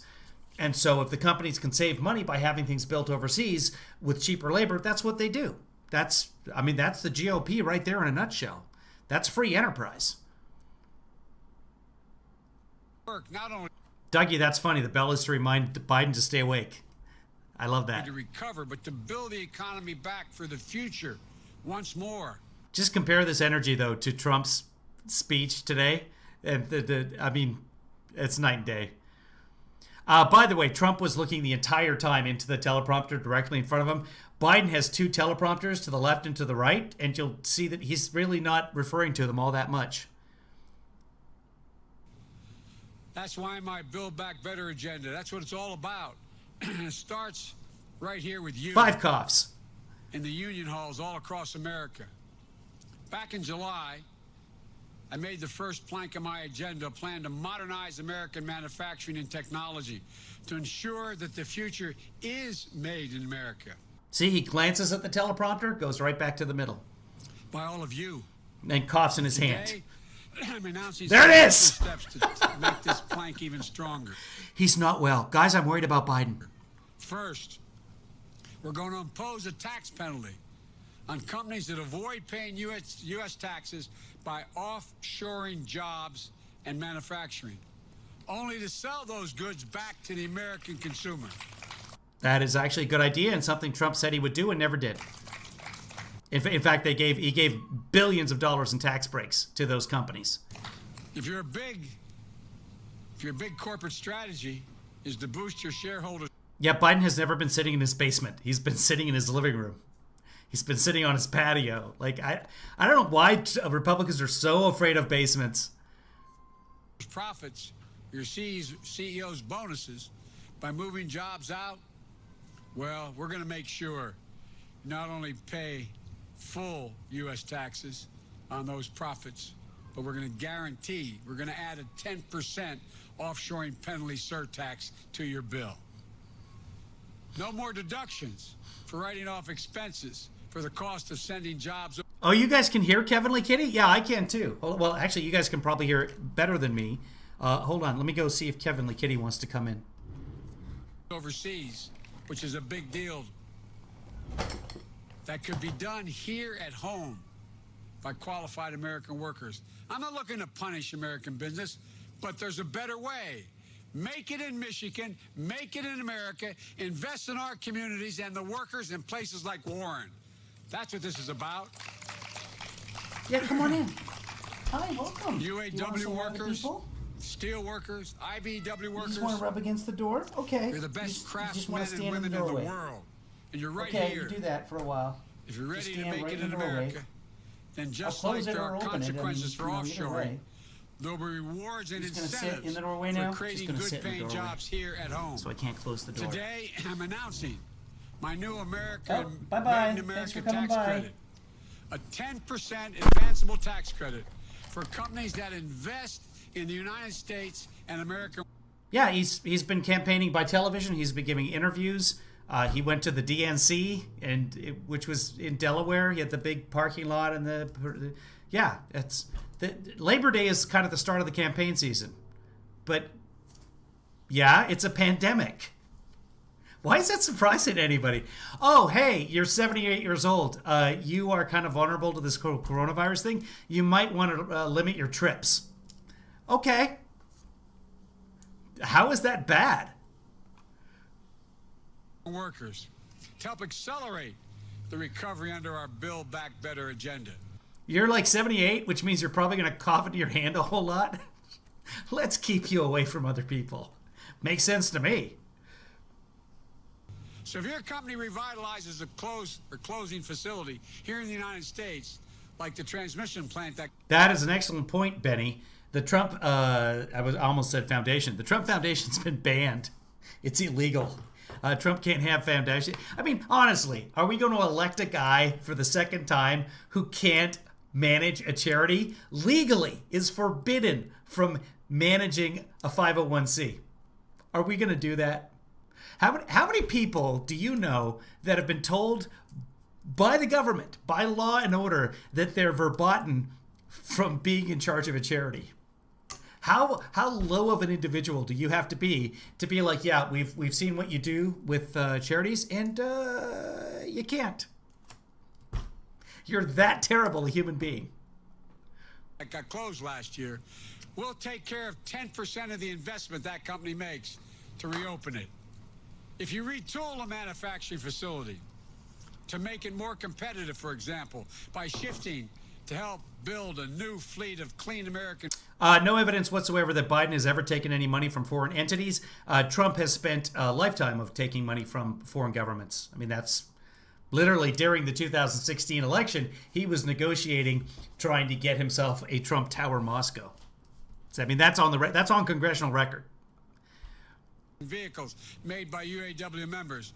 We'll make sure that's more than affordable for you. Not when I pronounce it, Marcy. We're going to make sure you'll get a tax credit. If you reshore jobs that have previously been sent overseas, expand your operations in the United States, or increase wages for manufacturing jobs, we'll make it even smarter strategic decision for your company, because we will make sure you get a tax credit.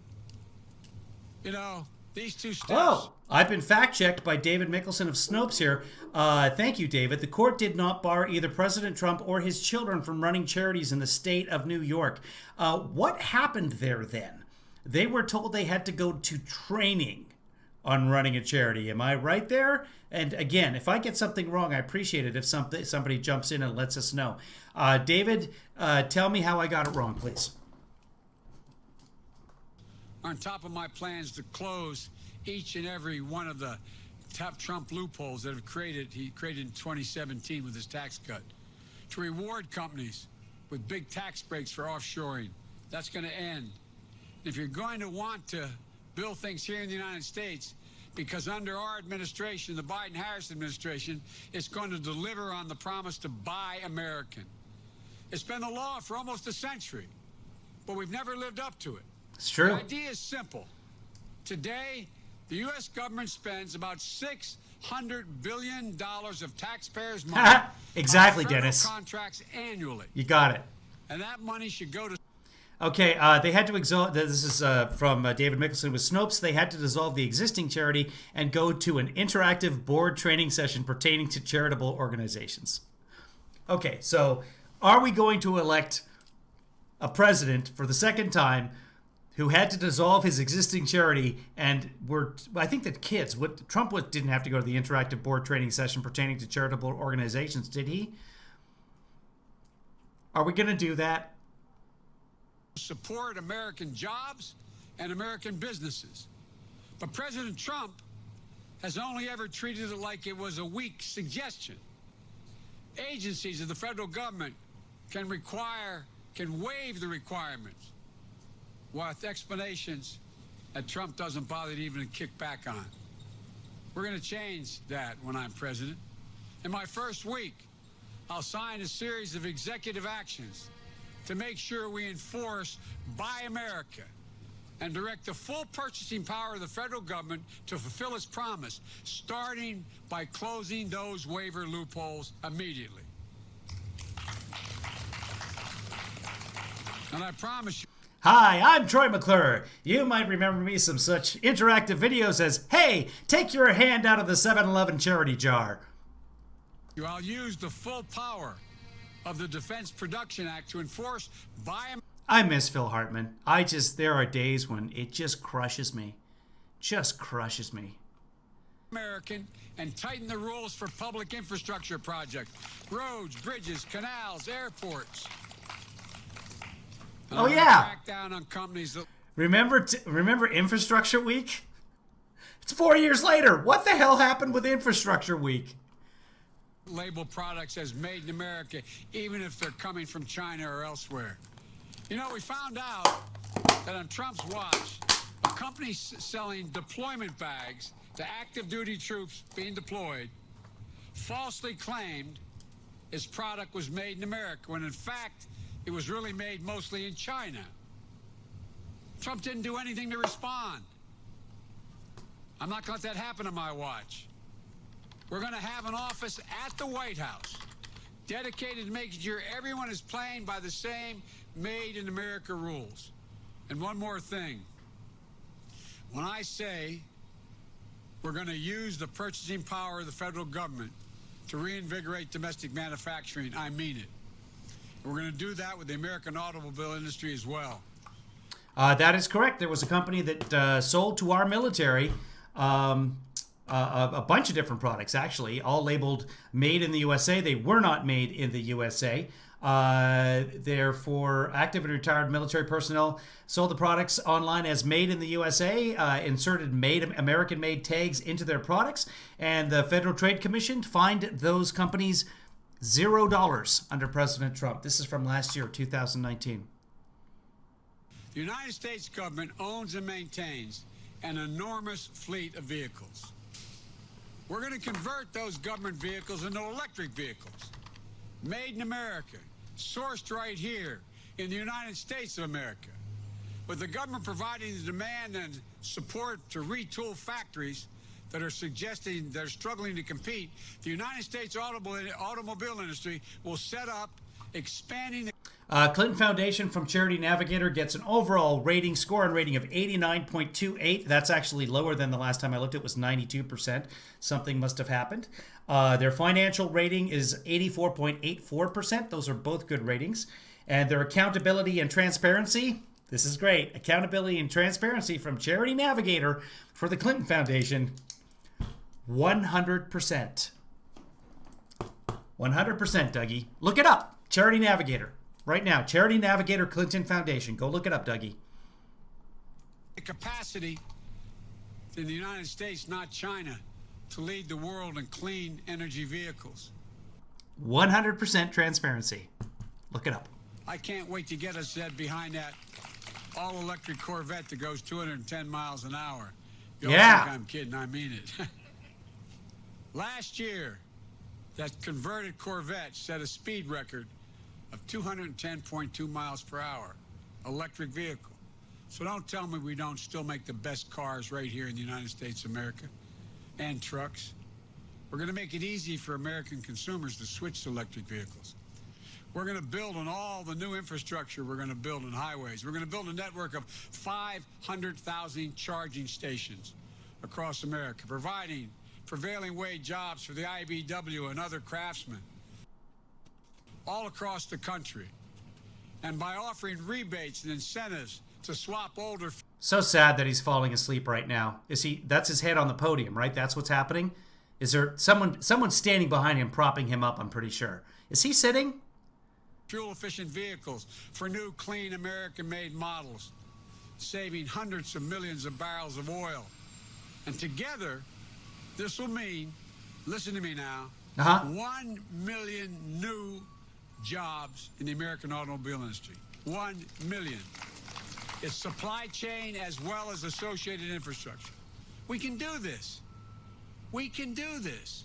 We can revitalize our industrial base as the heart of the American middle class. He looks like he's got a lot of energy right now, but wait until he has to go down the ramp when we're done. Think about the worker in Warren who, when the transmission plant closed, he told a reporter, and I'm quoting him, "Getting a good GM job 20." This is all I want to see Biden do in the debate. That old guy. As opposed to Trump, give me a break. Just give me a break. There's going to be a lot of that. No puppet. You're the puppet. Winning the lottery, he said. I was trying to start a family. I was able to buy a house. I went to Disney World, all that. Think about that. Okay. A job that felt like winning a lottery because it opened the door to a life that you wanted for yourself. because it gave you dignity, allowed you to provide for your family. Getting a good job. Oh, he's standing in front of a Bolt. See that? That's a Bolt. That's an electric vehicle. That's actually a really decent car. In 2020, right here in America, shouldn't be a lottery. It should be an absolute expectation. Terrible name for a car, by the way, because Chevy already had the Volt, which was a fantastic car that had a combustion engine and got you 40 miles on a battery. So there are people that have a Volt that have just never used the combustion engine. In fact, they've been instructed, hey, go ahead and let that battery run down every once in a while and just let the engine run, because you're supposed to run an engine about once a month or so. But the engine itself gets about 42 miles to the gallon, depending on the model. But anyway, the Bolt's a fantastic car. The trouble is, no one's heard of the Bolt, because the Volt, when you hit, you probably can't tell the difference. One's with a V, a super V, and the other one is with a B, as in bull. For everyone. I don't accept the defeatist view that the forces of automation and globalization mean we can't keep good-paying union jobs here in America and create more of them. I don't buy for 1 second that the vitality of American manufacturing is a thing of the past. We have the most qualified workers in the world. American manufacturing is the old expression you heard your grandpop say, and grandmother, was the arsenal of democracy in World War II. Well, guess what? It's going to be part of... That Bolt behind him can go 259 miles on a charge. It starts at less than $40,000. So really impressive when compared to a Tesla. It just doesn't look sexy like a Tesla. The engine of American prosperity now in 2021. And we're going to make it happen with American grit, American determination, and American union workers. Look, folks.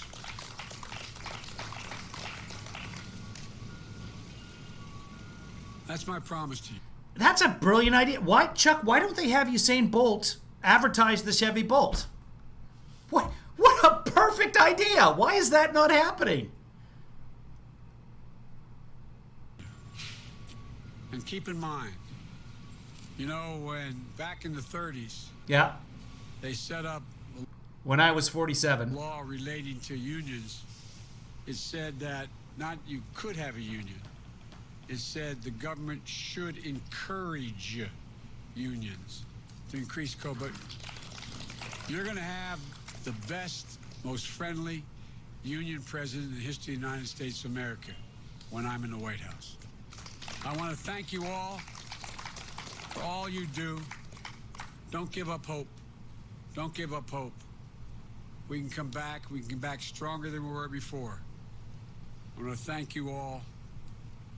I carry with me, I don't have it, I gave it to my staff, but I carry with me in my pocket do I have that around anyone? Where's my staff? I gave it away anyway. I carry a schedule in my pocket. Who wants to see my staff? Every single day, the number of troops lost in Afghanistan and Iraq, the number wounded. Don't touch his hand. This is my schedule. The back of the schedule, there's always a black box. You can't really see it. The press may be able to. It says daily U.S. updates. Troops died in Iraq and Afghanistan. 6,922. Not over 6,000. 6,922. Because every one of those women and men left behind an entire group of people who relied on them.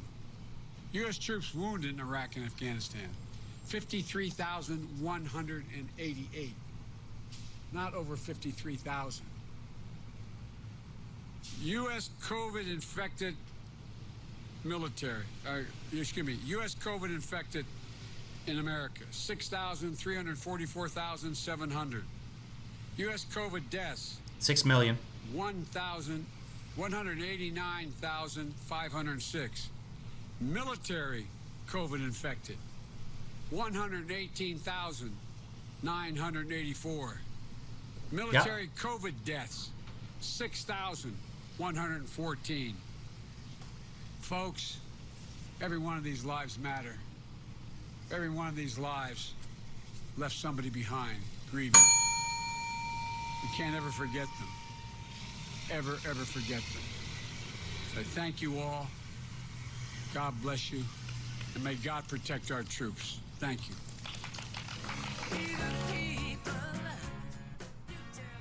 Good afternoon.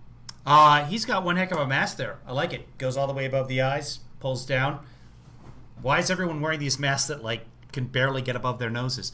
Well done, all of us, for making it through this. We have been broadcasting for 2 hours and 30 minutes. If you've been with us the whole time, hey, if you've been watching, thanks for coming along with us. This is the live stream. We broadcast kind of whenever. Today has been a very, very busy news day, and this may be the turning point in the election. Again, if you're just joining us, Trump was caught on tape saying that he lied to the American people. He downplayed the virus, and now we have, I'm not going to tell you how many people over this number, or almost 200,000. Joe Biden just gave us official figures, and as he pointed out, every one of those lives matters. So I think I will leave it with him to tell us the latest official count. Those numbers, though, are lower. Those numbers have been added to today. I'll get you those official numbers. This is coming right out of Johns Hopkins, and I have that. Oh, I can just do it over on this side so you guys can see. Let me get rid of that. I will pull it up right here. I have the Johns Hopkins site ready to go. This is Johns Hopkins. That's 3 times in a row I've gotten it right. Okay, recorded deaths. Here we go. Global United States, 189,972. So yeah, no, he was right on actually. Coronavirus deaths have not been updated on Johns Hopkins. So I am your host, Kayleigh Father. I want to say it's been a pleasure being with you here today, and it was actually. I appreciate you guys being here. It helps me get through it. For some reason, the broadcast was frozen for a second. I don't know why. We lost exactly 0 frames during that entire broadcast. So for those techies in the audience, that's much better than we had it yesterday. No idea why. Nothing I'm doing. So thanks for being here. Last comments coming in. Kevin, we're back up here. You're at least 4 weeks behind us. Oh, in Ireland? Is that what's going on? I don't know. Green Room. The Green Room Bar is a bar in Ireland, and he has been one of our producers. So to all of our producers and our Dollar Shame Club and our protesters and our resistors and everybody else who supports me at KevinLeeFather.com on Patreon, I truly appreciate it. That's what keeps this going. So KevinLeeFather.com if you want to be a patron. If you can't afford to be a patron, $1 a month or $10,000, whatever you can afford. If you can't afford that right now, and I totally understand that, I would appreciate it if you share this broadcast with other people. Tell them about it. Bring them in. If you want to chat along with us, fantastic. If you don't want to chat, that's great too. I appreciate everyone watching. I saw AJ in here earlier. She's one of our mainstays from Nova Scotia or New Brunswick, possibly Labrador, one of the maritime provinces in Canada. She lives in St. John's or St. John. They don't have a lot of names in the Maritimes. AJ actually stands for Angela John. Just about everybody in the Maritimes is named John, and that's why they have so many St. John's. Yeah, so everybody, we're going to sign off for now. We just hit 2.5 hours of broadcast. So I don't know if we're going to be on later today. Let's see if Trump has announced a conference of some kind. Give me a second here. We'll pull that up. C-SPAN. On the C-SPAN, let's see what's coming up later today. President Trump announces new list of nominees. We saw that. There's a Workers for Trump that Pence is going to. We don't even cover those. It's needless. Sometimes I'll watch them. I'm that much of a news geek. Vice President Biden unveils manufacturing plans in Michigan. We saw that. So I think that might be it for today. Maybe we'll be on later. There's no rallies or anything planned. Trump was probably going to do a phone rally. We haven't covered any of those, but they're just like the rest of the rallies. Good night, Green Room. Good night, John Boy. Yeah, we're taking off. It's I think it's the end of our news day anyway, but there's plenty of other news you can watch on your various channels. OAN is tremendously entertaining, but nobody actually gets OAN. I think it's a private feed for President Trump. Babe says, thanks, Kevin. We'll chat with you all and Kevinly family later. Have a great rest of your Wednesday. I second those motions. So everybody have a great rest of your day on Wednesday. I got a lot of stuff to get done, including, hopefully, I will fix the list of sponsors. I don't know if that's ever going to happen. In the meantime... Where are you going?